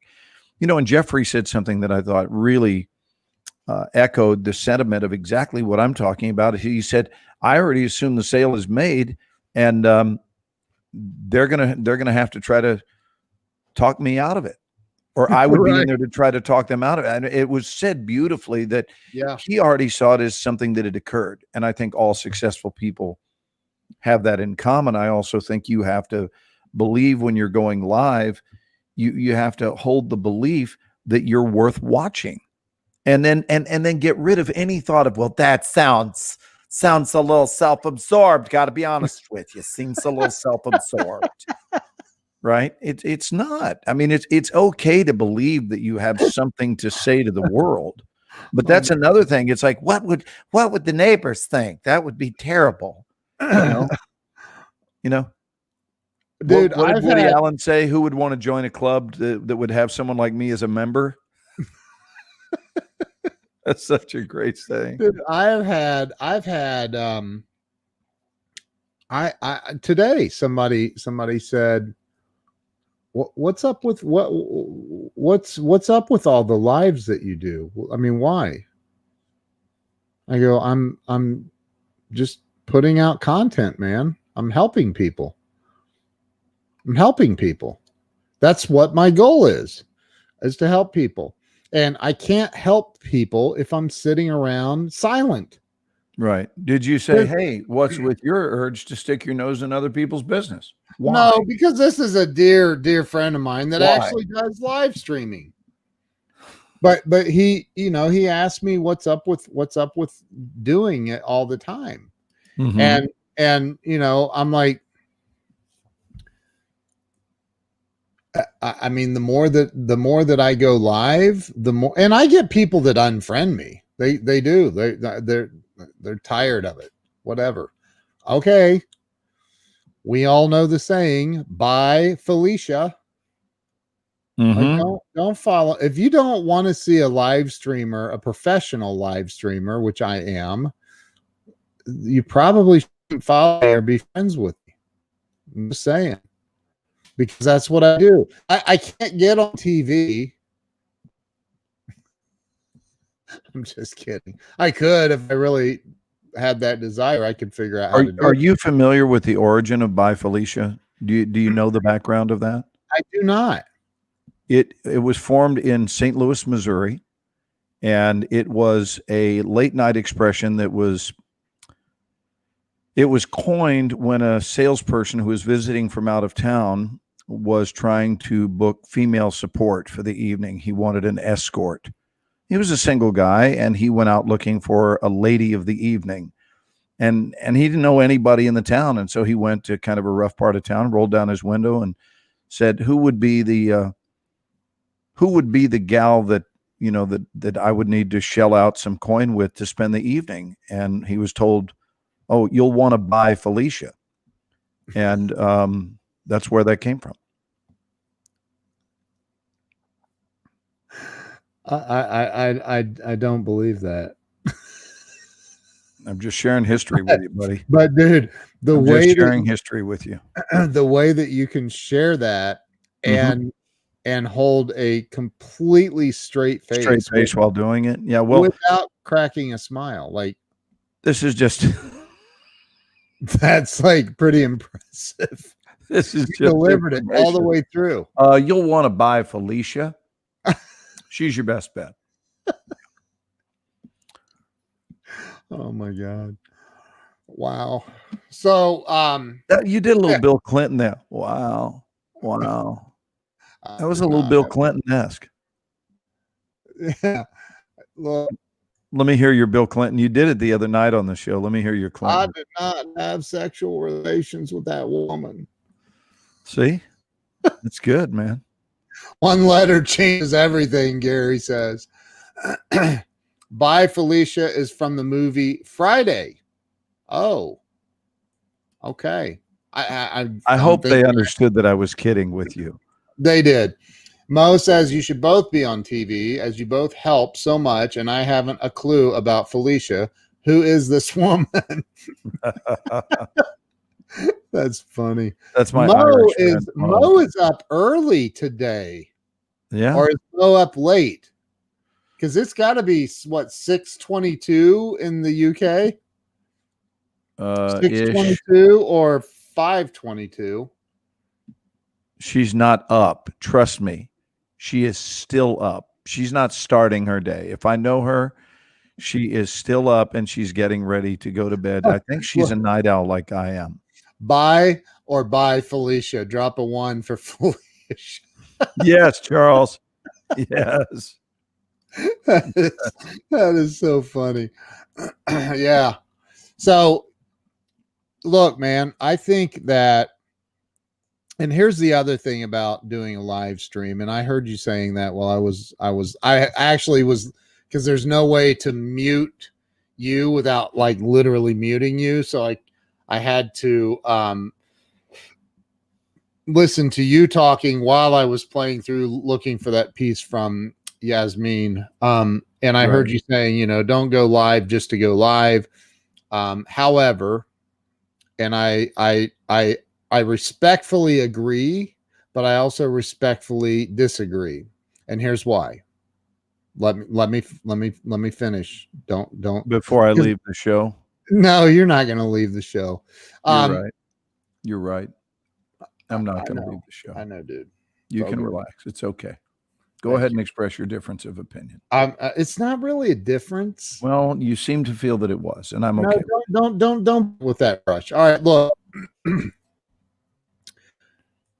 There have been times where I was like, I gotta go live. I need to do a live. I need to do a live. I haven't done a live today, or maybe even a couple of days. I need to do a live, and I don't even know what I'm going to talk about. You know what? The heck with it. I'm just going to put in the title. Hey, come say hi, and then I go live. Come on and say hi.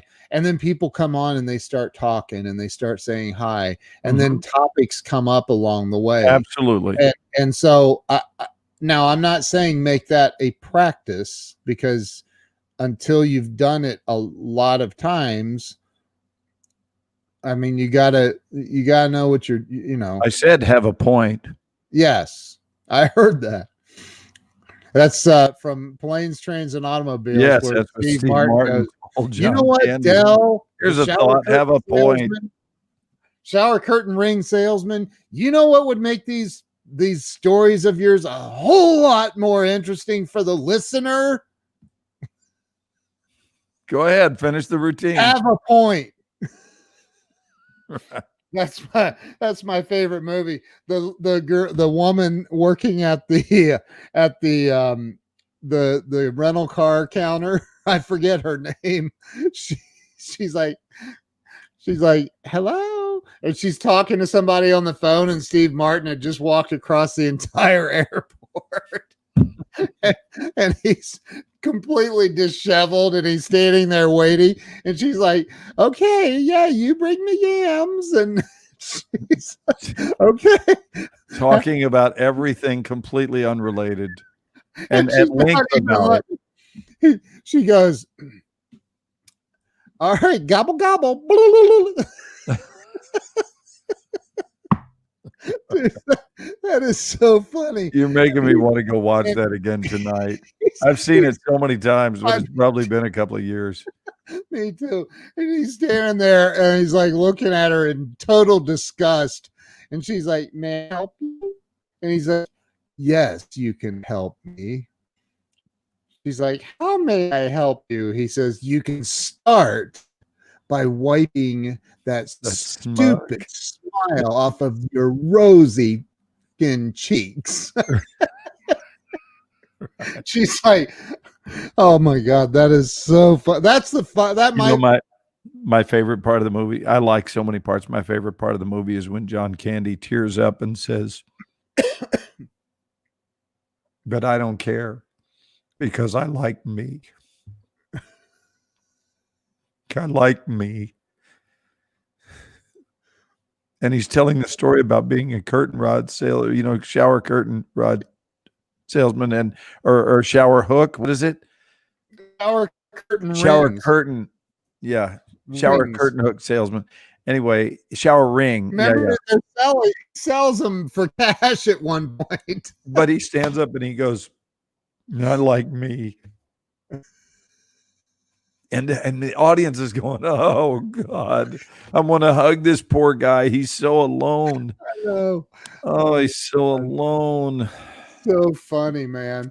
So, one of the things, Ken, is just want to throw this out there. There's Joel. Hey, Joel. Nice to see you, Joel. I have this opinion, and I've been teaching it in my program for years.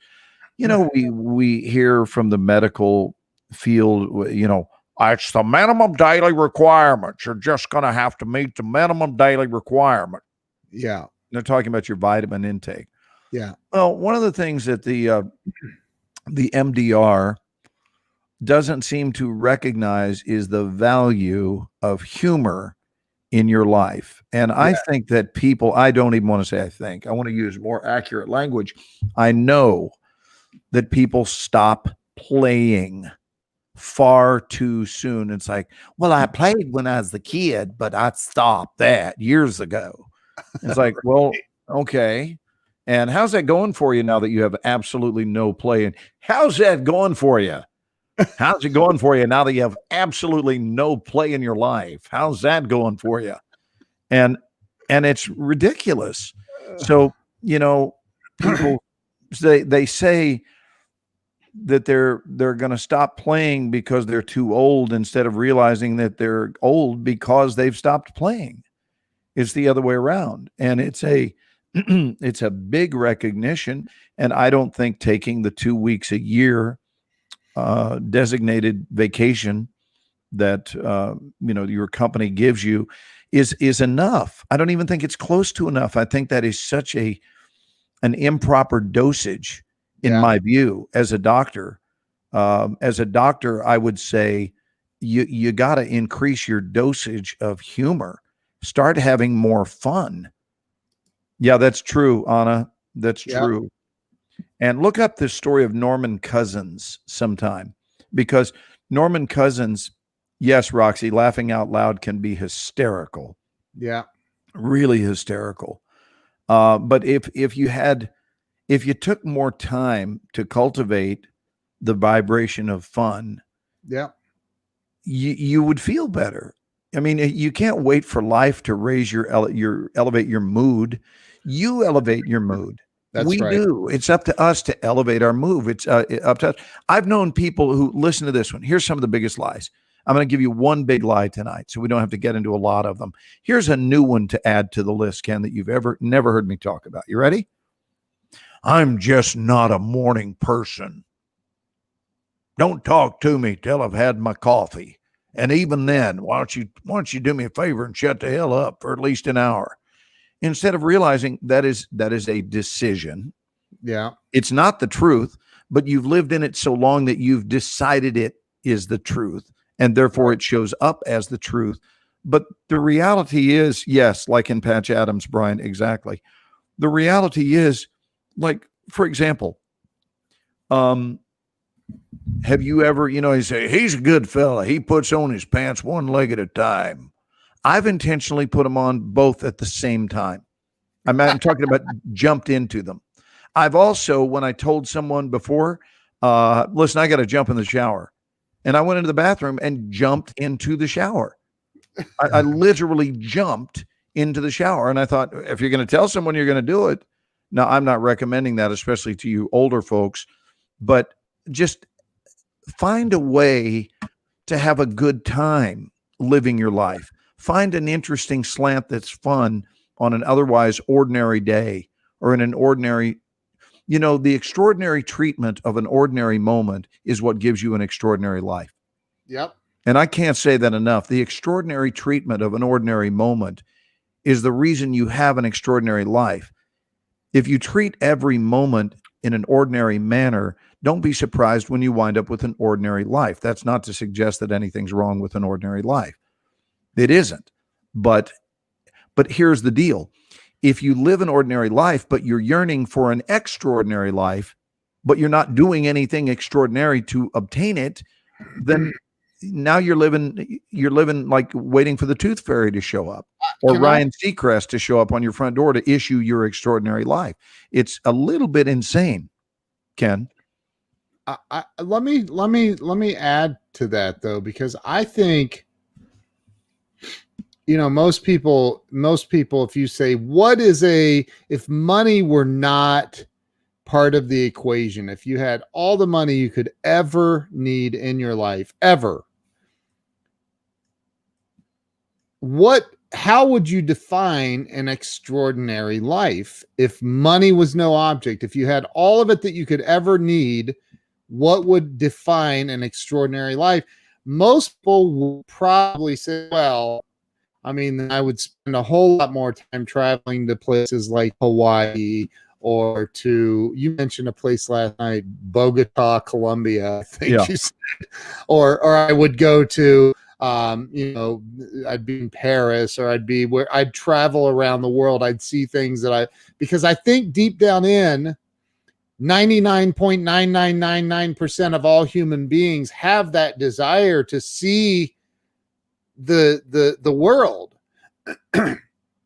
but to have the ability to travel the world, to have that extraordinary existence, you have to do extraordinary things. And sometimes that means facing the things that you're freaking afraid of.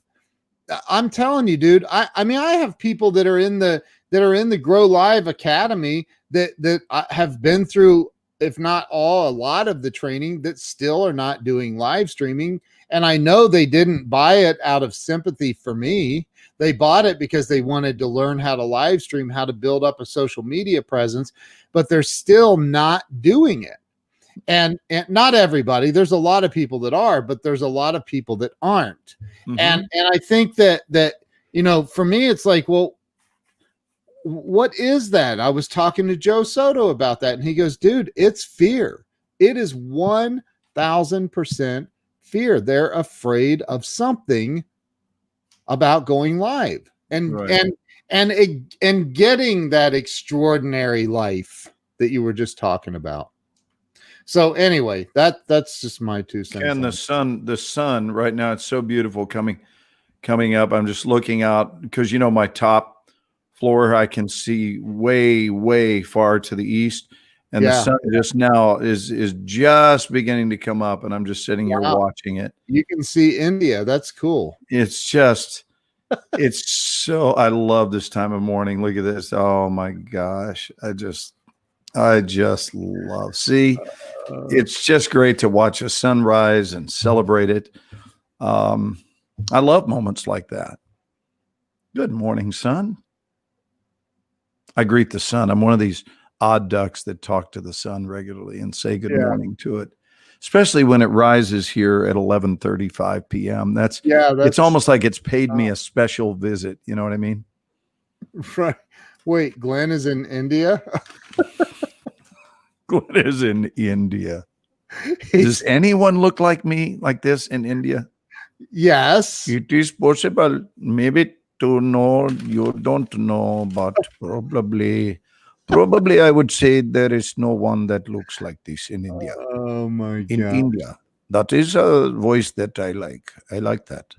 Yeah. By the way, there was a guy that greeted me when I landed in Bogota who was like, hey, my friend, just stay very, very close to me because I have, he goes, you're going to need the protection that I'm going to provide for you today. And he shows me, he's got an M16. What? For real, an M16. And he's been assigned to guard me. He's been assigned to guard me. And he's like, you're going to need me to guard you, my friend. It's nothing personal, but I got to have because, you know, sometimes people, they watch the TV series. He goes, I got to tell you, my friend. He says, I watched the series 24. He called it 24. And they hired me to protect you while you are here. And I'm like, why were you there? I was shooting a television show called Narcos. You were on Narcos too? I was on Narcos. Jeez. Yeah. Happy Days, one period of my life, and then right to Narcos. No in between. Narcos was a good series. Narcos was a very good series, but dangerous as hell to shoot it. Oh, got you. I gonna keep this guy. This guy, he could be worth a lot of money. It's okay, you know. So I was very careful when I was down there. I got to watch on a live stream tonight. Jennifer Moran was out on a boat in the Gulf of Mexico down near Destin, Florida. And that's where you went on vacation, bud. yeah, so we're trying to make it an annual tradition. We've been there 2 years in a row, so we'll see.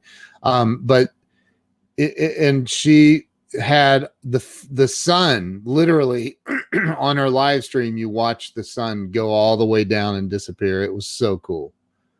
It was so. You know what's weird is when you go to Alaska during the summer solstice, which I did once, and you go into a movie theater and you're seeing a 10 o'clock movie and you come out and it's after midnight now and it's still midday. Yeah. It was trippy, man. That was in Valdez, Alaska. And it was like, wow. Oh yeah. Yeah. It gets in Seattle. It's like that. I mean, which obviously is close to wow, look at that. People are putting up your IMDb page. Yeah. Well, they're probably looking up to see if I'm telling the truth about Narcos, which I am. Mo said Glenn is on everything, including the Ken and Glenn show, which is the highlight of my career, by the way. That's awesome. And I'm not joking. I enjoy this more than listen. This is so much more fun. And I don't even need a dude with an M16 to protect me while we're doing our show. Again, I get to do it right here from my house at any hour we choose, which is great. Yeah. It's wonderful. But let's talk a little more about what might get in someone's way. I mean, I think that action begets developments. Yeah. So that if you just take action, what'll happen in terms of any success formula that I could offer is you get nowhere until you're exposed. You got to be exposed, meaning you and your existing gifts. Yep. You've got to be exposed. So what is the law of exposure? The law of exposure says, well, I'm going to have a couple of people in the world get to know me today. Or maybe it's just one. Maybe it starts with one. And I'm going to obviously get to know them as well. But I'm getting this long-kept secret of who it is I am and my message of whatever ilk. I'm going to get it out there. And by doing so, we begin to establish relationship capital. And then those relationships begin to broaden. And now you wind up, like, for example, I'm going to give you an example. By not being a secret, and of course, Yasmin is not a secret. But by not being a secret this morning and instead going on your show, it isn't just the number of people who are watching live. It's the number of people who are watching replays and will watch that over the next, let's just say over the next week or so. Yep. Any one of whom could have a company that they really weren't even thinking in terms of having a spokesperson. They weren't even thinking in those terms. Yep. Until they saw this incredibly energetic, life and light-filled spirit that was residing in the body of a beautiful vessel. And they went, my God, what a tremendous face that would be for our company. And this is how it works. All of a sudden, they're experiencing your essence. And the two primary things that I teach in my workshop are essence and presence. Because that's what people are primarily responding to. It's also what they're immediately responding to. Yeah. That's the first thing, because they don't know who you are yet, but they sure feel your energy. They feel it. They feel, what's your story? What's making this cat tick? And it's abundantly clear, unless you're asleep at the wheel. And if you're asleep at the wheel of your own life, God help you. Stop whatever you're doing that has led to that somnambulist lifestyle, which is really, really awful. I think that if we're committed to sleepwalking as a way of life, we will never grasp this concept. You have to be willing to let go of the sleepwalker's lifestyle and be conscious. And once you start cultivating those relationships, then with each forward step you take, 2 more lily pads pop up. And now you've got 2 opportunities to go to, whereas before you had 1. And now you can choose either one of those 2. And when you step on that lily pad in faith, then 4 are activated. I wrote a chapter about it. I call it lily padding. And it's the way the tiny frog navigates the big river and can survive amidst the current. It can't swim well, but it is capable of hopping onto the lily pads and working its way off. And what I believe in this metaphor is that each lily pad, Ken, is pressure activated. You can't activate it with your eyesight. You're not going to activate anything going, well, I wish I could get to that lily pad. The lily pad sits there and goes, look, I will teach you how to live if you will dare to step on me. Just step on me, hop onto me, and I'm going to show you a little trick. So what are those lily pads each one of you has been looking at and eyeballing, but you've not jumped onto it yet? I'm going to promise you something. If you jump onto it, each one of those lily pads in life that we say yes to, they are in fact pressure activated, and they go down. And when they go down, they push one of the metaphorical life buttons, and now 2 more lily pads come up. You choose either one, you step on that, 4 come up. Now 8, 16, 32, 64, 128, 256, 512, 1024. There's the math. 2048, 4196. It goes on and on and on and on. I've been teaching this for years. And then all of a sudden, you are in a sea of lily pads. And those lily pads, each one of them, what they represent metaphorically are options. They are options for you in life. Well, I could do this. I could do this. I could do that. I could do that. It's like, what do I want to do now, since I fully grasp that I really can do anything? Right. I really can. I mean, I can go in any direction. Tomorrow, if I want to get up and fly to London so that I could have dinner tomorrow in London, I could do that. It's just, is that what I want to do? And it's about growing that network of people. And someone as energized as Yasmin is, or as you are, Ken, I can't imagine anyone not wanting to be involved with a man of your heart and your integrity and your aliveness. You would make any other person better off. That's the truth about who you are as a 52-year-old man. You're in the groove, baby. Thank you, dude. You're in the groove. And that's nice, because so many people are not in the groove that by merging with people who are in the groove, they learn a lot about how to be in the groove. Yep. Anyway, I could just be rambling endlessly, but I feel like there's something helpful in what I'm saying. Certainly that's my intention. Anyway, it goes back to, and Jeffrey talks about this, and a lot of people do, you are the sum of the 5 closest people to you. You are the sum of that. Like, look around at your circle. Who are you hanging out with? Who are you learning from? Who are you studying? What are you studying? And if you're not studying and you're not learning, why? Once you stop learning, you start dying. Why wouldn't you be learning? Why wouldn't you be doing everything you can to learn? And why wouldn't you be around unbelievably good people? Joel Boer, thank you. You, my friend, are a swell guy as well. What is that? What is what? That. Well, let's see what it is here. Can you read this? Here. Borrow money only from pessimists. Where did you get that? Isn't that nice? Wow. Where did you get I have so many of these sayings that I love, and I try to get a sticker made for each one of them. Oh, that's awesome. I got stickers. I actually didn't make this one, but I've made a number of stickers in my life. And this one comes from a little shop in Nashville, Tennessee.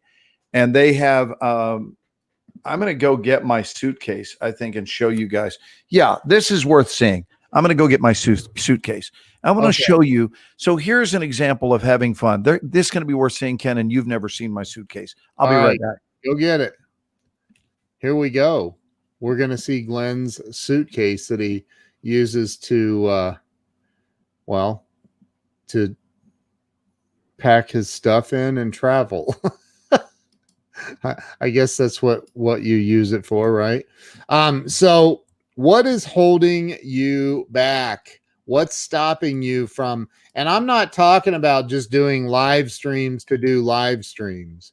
I'm talking about what is holding you back from really, really, really going for it, from starting a show, doing a show. Like I got to tell you, I've said this before, the number one best thing, greatest thing I've ever done for my business, the best thing I've ever done for my business is start a show. It's the number one best thing. So what's holding you back? What's stopping you from starting a show and becoming a professional?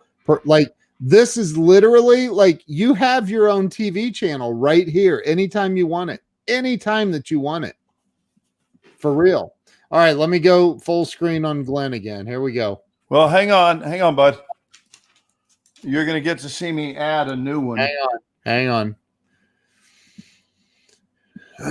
So, Scott says his grandfather used to say, you're either growing or you're rotting. And it's true, dude. You are. You're either growing in life or you are on your way out. And so I think about that. Like, I don't want to be on my way out. So what do I need to do to grow and learn and get better? And Glenn, just tell me when you're ready and I'll put it back on you. Okay, hang on. Let me reset this and I'll hold it up instead of try to. Yeah, I see what you're doing there. Well, I'll get it right. Hold on.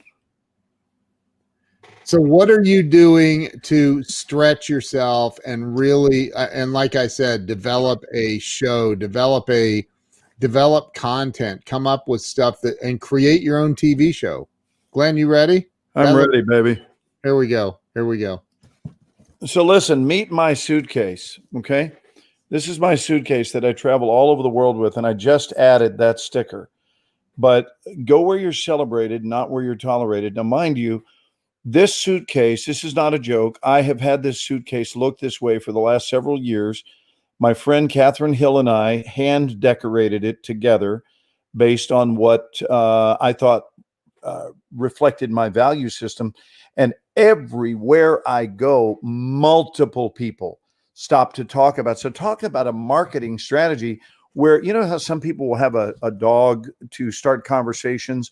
It's a great conversation starter for people that want to date and so forth. They'll have a clever looking dog and people come up and go, oh, look at the nice dog. And then conversations ensue. This luggage has gotten me countless speaking gigs.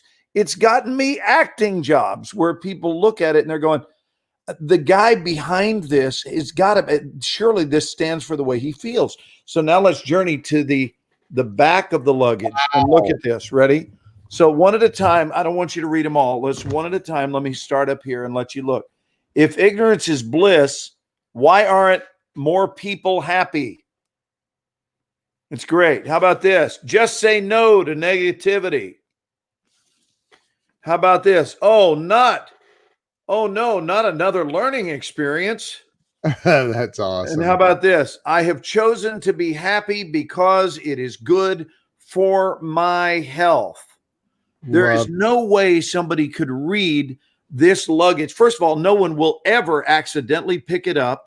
If I have to check a bag, no one's going to go, I believe that's my bag. That's not going to happen. But what happens is when people see the bag, they can't wait to meet its toter, who is toting the bag. So you talk about just a quick step in marketing. And it's not to be a show off. It's just the way I live my life. I feel fine about advertising what I believe. Look at this one. My favorite one of all. Okay. So look at this one. It says, I dream of a world. Let me turn it this way where you can see it. I dream of a world where chickens can cross the road without having their motives questioned. Oh, jeez. That's my favorite sticker on my bag. And spend your life doing strange things with weird people. Wow. So even the thought about having your luggage tell your story to the world is a thought that seems to be out of the box. It's cutting edge, and yet it's not cutting edge at all. It's a rather ordinary thought, and wow. I just think it's interesting that more people don't think about those avenues and what it can generate in terms of results. You wonder, look, if you're wondering why you're not creating more results or why you're not experiencing more results, I'll promise you, you're not being creative enough with your thinking. And I'm not being critical of anyone when I say that. What I'm saying is put your damn thinking cap on. Like, you've got a brain in your head. You've got a noggin. Quit drawing everything. Quit coloring inside the lines. Start thinking about going outside of the lines. I mean, I used to, still do. I just don't have to audition very much anymore these days, thank God. But I enjoyed it when I did it. And I used to put bologna. Most of you guys know this. I used to routinely put bologna in my underwear. Routinely. It was a standard approach to relaxing during a major job interview. Is I would always stop and grab a little Oscar Mayer bologna and fold it in half. It starts out round, and when you fold it in half, it becomes a semicircle, which fits directly in between the God-given wedge to your butt cheeks. And when you're an adult and you have bologna between your butt cheeks, it is very difficult. In fact, I'm going to say it's humanly impossible, Ken, to feel uptight. So, in the future, Glenn. Yes. Something I've been sitting here doing that I just accomplished. Let me guess. You've been thinking Oscar Mayer equals higher. No. Oh, okay. In the future, for anyone that says, well, what are some of the things that you've played in? What are some of the movies or TV shows you've done? Instead of saying, well, just go over to imdb.com and look me up. Now people can type into their website browser, GlennMorshowerIMDb.com, and it takes them right to your IMDb page. Right. I just did that. Cool. It does. Literally, it does. I bought that domain and have it redirected. Oh, Ralph says I need to add a Ken and Glenn show sticker. It is time, Ken. We've been doing this over 6 months now. It is time, don't you think, dude, for us to have in October, it will be 6 months since we started the Ken and Glenn show with a guy named Scott. Before that, we were doing our own thing. So we've been doing lives for 6 months now. Yeah. You know, but people say, for example, well, how do you get your message out there? Do it with a piece of luggage. Get With creative. a piece of luggage. That's all it takes. Buy a few stickers and tell the world who it is you are. Dude, and don't just tell them who you're going to vote for. That's lame. I don't care who your candidate of choice is. But what I'm saying is that's about what they're doing, right? So that's your investment in somebody else. What about your investment in you?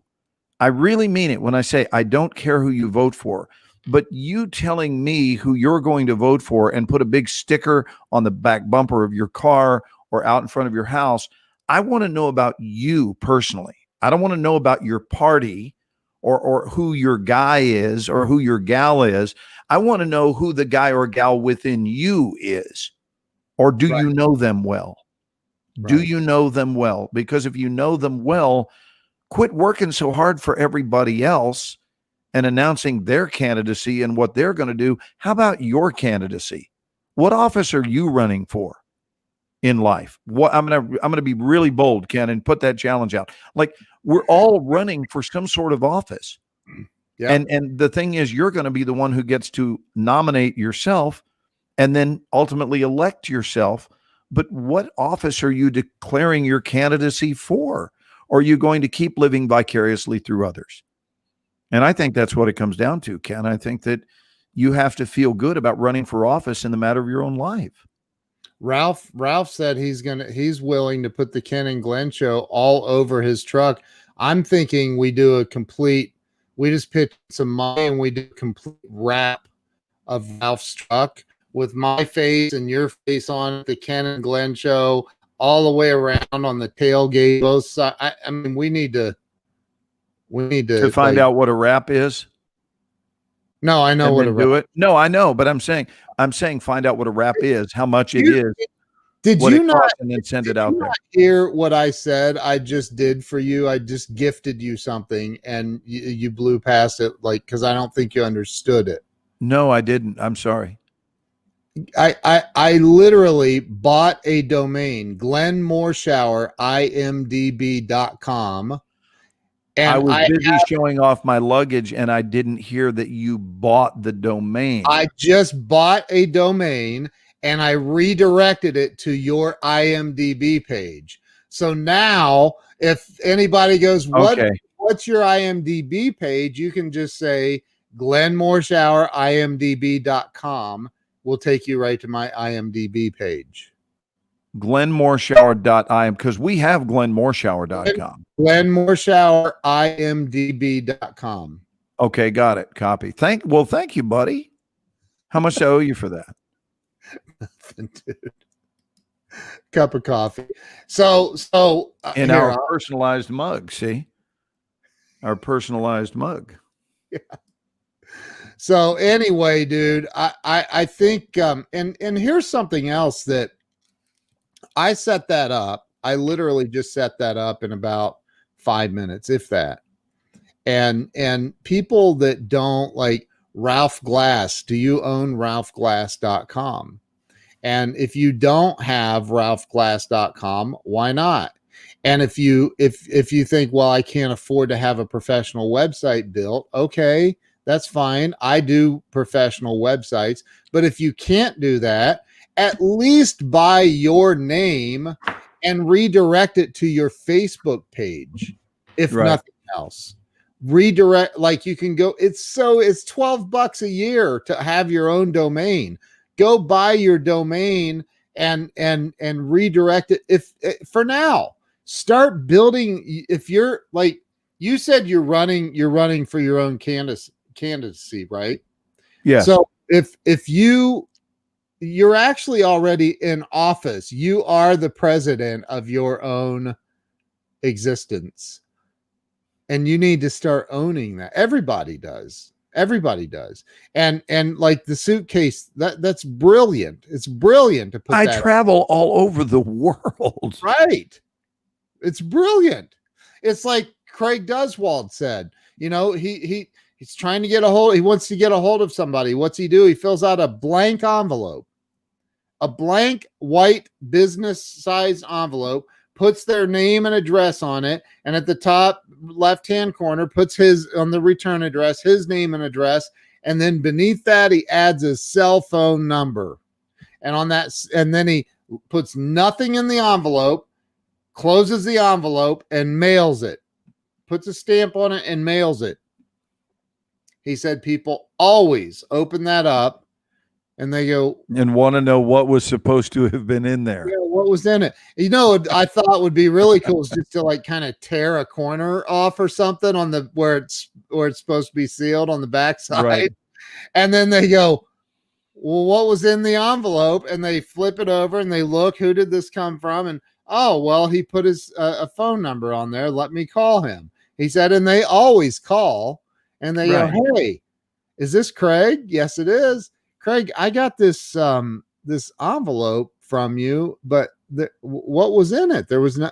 Oh no, there was nothing in it. He goes, one of two things happens. They either get really ticked off at you, and if it gets out of control, you go, hey, you called me. Right. You remind them that they called you. You're the I'm one not pestering you. You didn't have to call me back. Did I say call me back? Did I say call me back? And the answer is no. That is so funny, dude. So your curiosity got the best of you. Or they go, wow, that is so creative. What is it that you do? That is Look at this. What is Robert saying? www.zazzle.com/3olddudes. What is that? Let's get a look. Is that supposed to be the Ken and Glenn show with a guy named Scott, or is that a Three Stooges website? Is it T-A? I'm not looking. T-H-R-E-E? Yeah, old dudes. See what it is. 3 old dudes. Or is he just making the whole thing up, or is it a real website? There's it's a t-shirt, or you can buy t-shirts and all kinds of a button, coffee mug. I don't know what that is. I have no idea. But Ken, I want to reference this the thing about the suitcase. Yeah. So a lot of times people stop me out in public. That's a regular part of my daily diet, at least way more so pre-COVID, before masks started. Masks conceal enough of my face where I can hide behind it. Wow. But prior to mask wearing, getting stopped several times a day wherever we go, whether it's in the market or a restaurant or whatever, is routine. And most of the stoppings were from 24 until about 2 years ago. And now it runs probably 40% from 24 and 20% from Transformers and 40% for the Resident. It's leveled off pretty much. Wow. But anyway, the point is, then all they know is who you play. They don't know you. Right. And the minute they see my luggage, I see them reading. Think about this, reading my luggage. Who reads luggage? Just think about it. Luggage is not something you typically read. Right. So they're reading my luggage, and I see people maneuvering around, like at the gate, waiting to get on the flight. And they're doing this, and I can see, and I go, here, let me spin it around for you. That's how I meet them. Here, let me spin it around for you.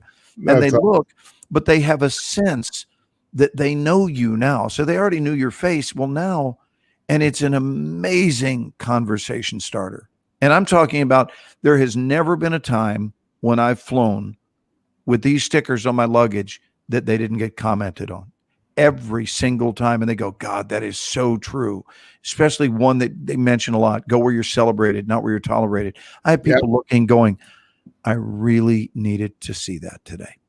And that's the beginning of a conversation. This is not uncommon. I really needed to see that today. And man, I love your luggage. It's beautiful. It's beautiful. And it's such a simple way to crack the ice with people who might otherwise, you know what? It gives them an approach subject. Yeah. Rather than just, I watch you on television. And I was wondering if I could just say hi. Well, apparently you can, because you did. But now they can walk up and say, I really needed to hear that, or that's funny, or thanks for the laugh, man. I just buried my cousin earlier today. Thank you for that. Thank you for They the don't say that with that accent. That oh man, I just no. No.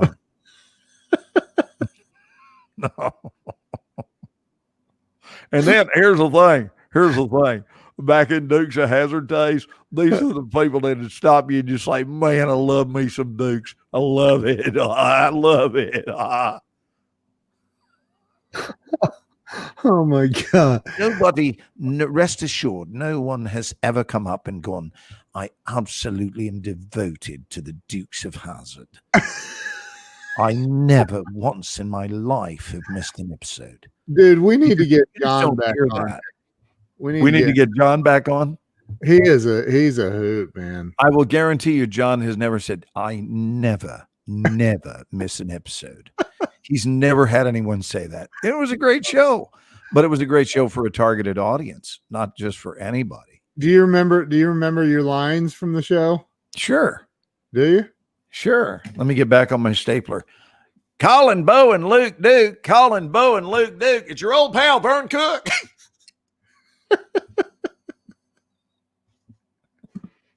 You had more than that. I was on one of these, not a cell phone, but I had like a little radio phone that was talking from up in the sky. We were on ultralight aircraft, and it was like, Colin, Bo, and Luke Duke. It was like a CB radio, on an ultralight. Who knew, right? But Colin, Bo, and Luke Duke. Colin, Bo, and Luke Duke is your old pal, Vern Cook. I can't wait to meet that crazy cousin of yours, Daisy. Oh my God. And it's funny. If you're in a bad mood, you can do things like this and actually rearrange your molecular activity, and suddenly you're smiling, because if you're upset about something and all of a sudden you get in front of the mirror and you're naked, and that alone is already funny, right?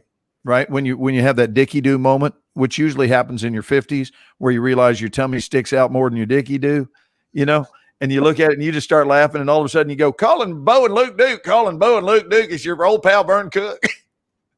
And you do that, and all of a sudden you go, I'm not depressed about anything. Oh my God. That is so funny. There's Karen Toddy. Hey, Karen. Hello, Karen. Good evening. Happy Friday, dear. Yeah, she's in the Palm Desert. Dude, I just think people don't know, Ken. I don't think they know, man. I don't think they know how much that they are judge, jury, and executioner in their own lives.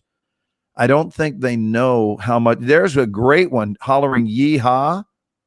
Yeah. Here's the other one. Try laughing, and laugh nonstop for 60 seconds. Oh, Lord. No matter what's going on, just start going.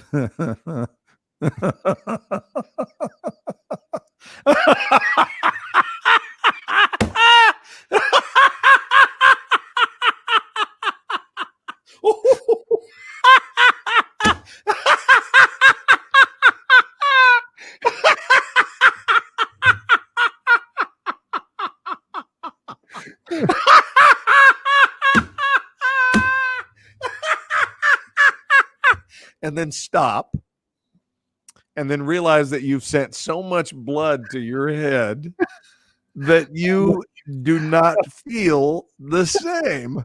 And here's when that one's funny to do, is if you go into like a Burger King and you go, how much is that? And they go, that'll be $15.65. And you go,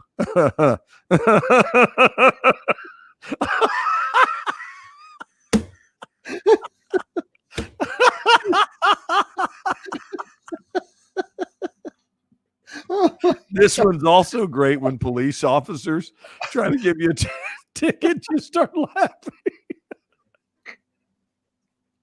and just go, dude, I'm completely sober. I'm just very happy. And the fact that you thought I was going 60 and a 45, I was doing every bit of 73.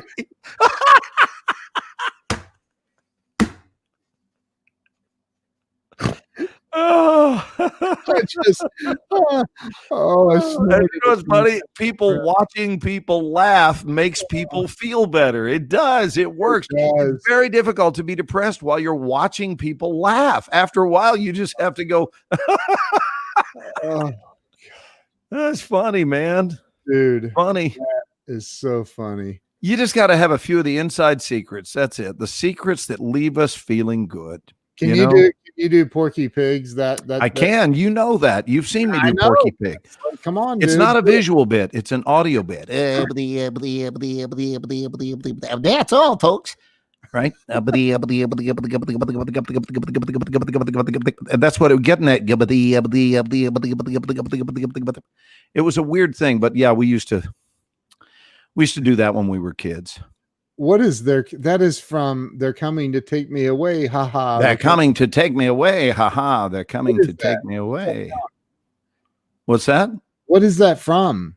Oh, someone's saying good night, Ralph. Is Ralph going good night? Oh, Ralph's leaving. See you, Ralph. Good night, Ralph. Apparently, my laughter sent him packing. Yeah, he's out on that one. He can't handle that. You can't handle the truth. A little crazy goes a long way.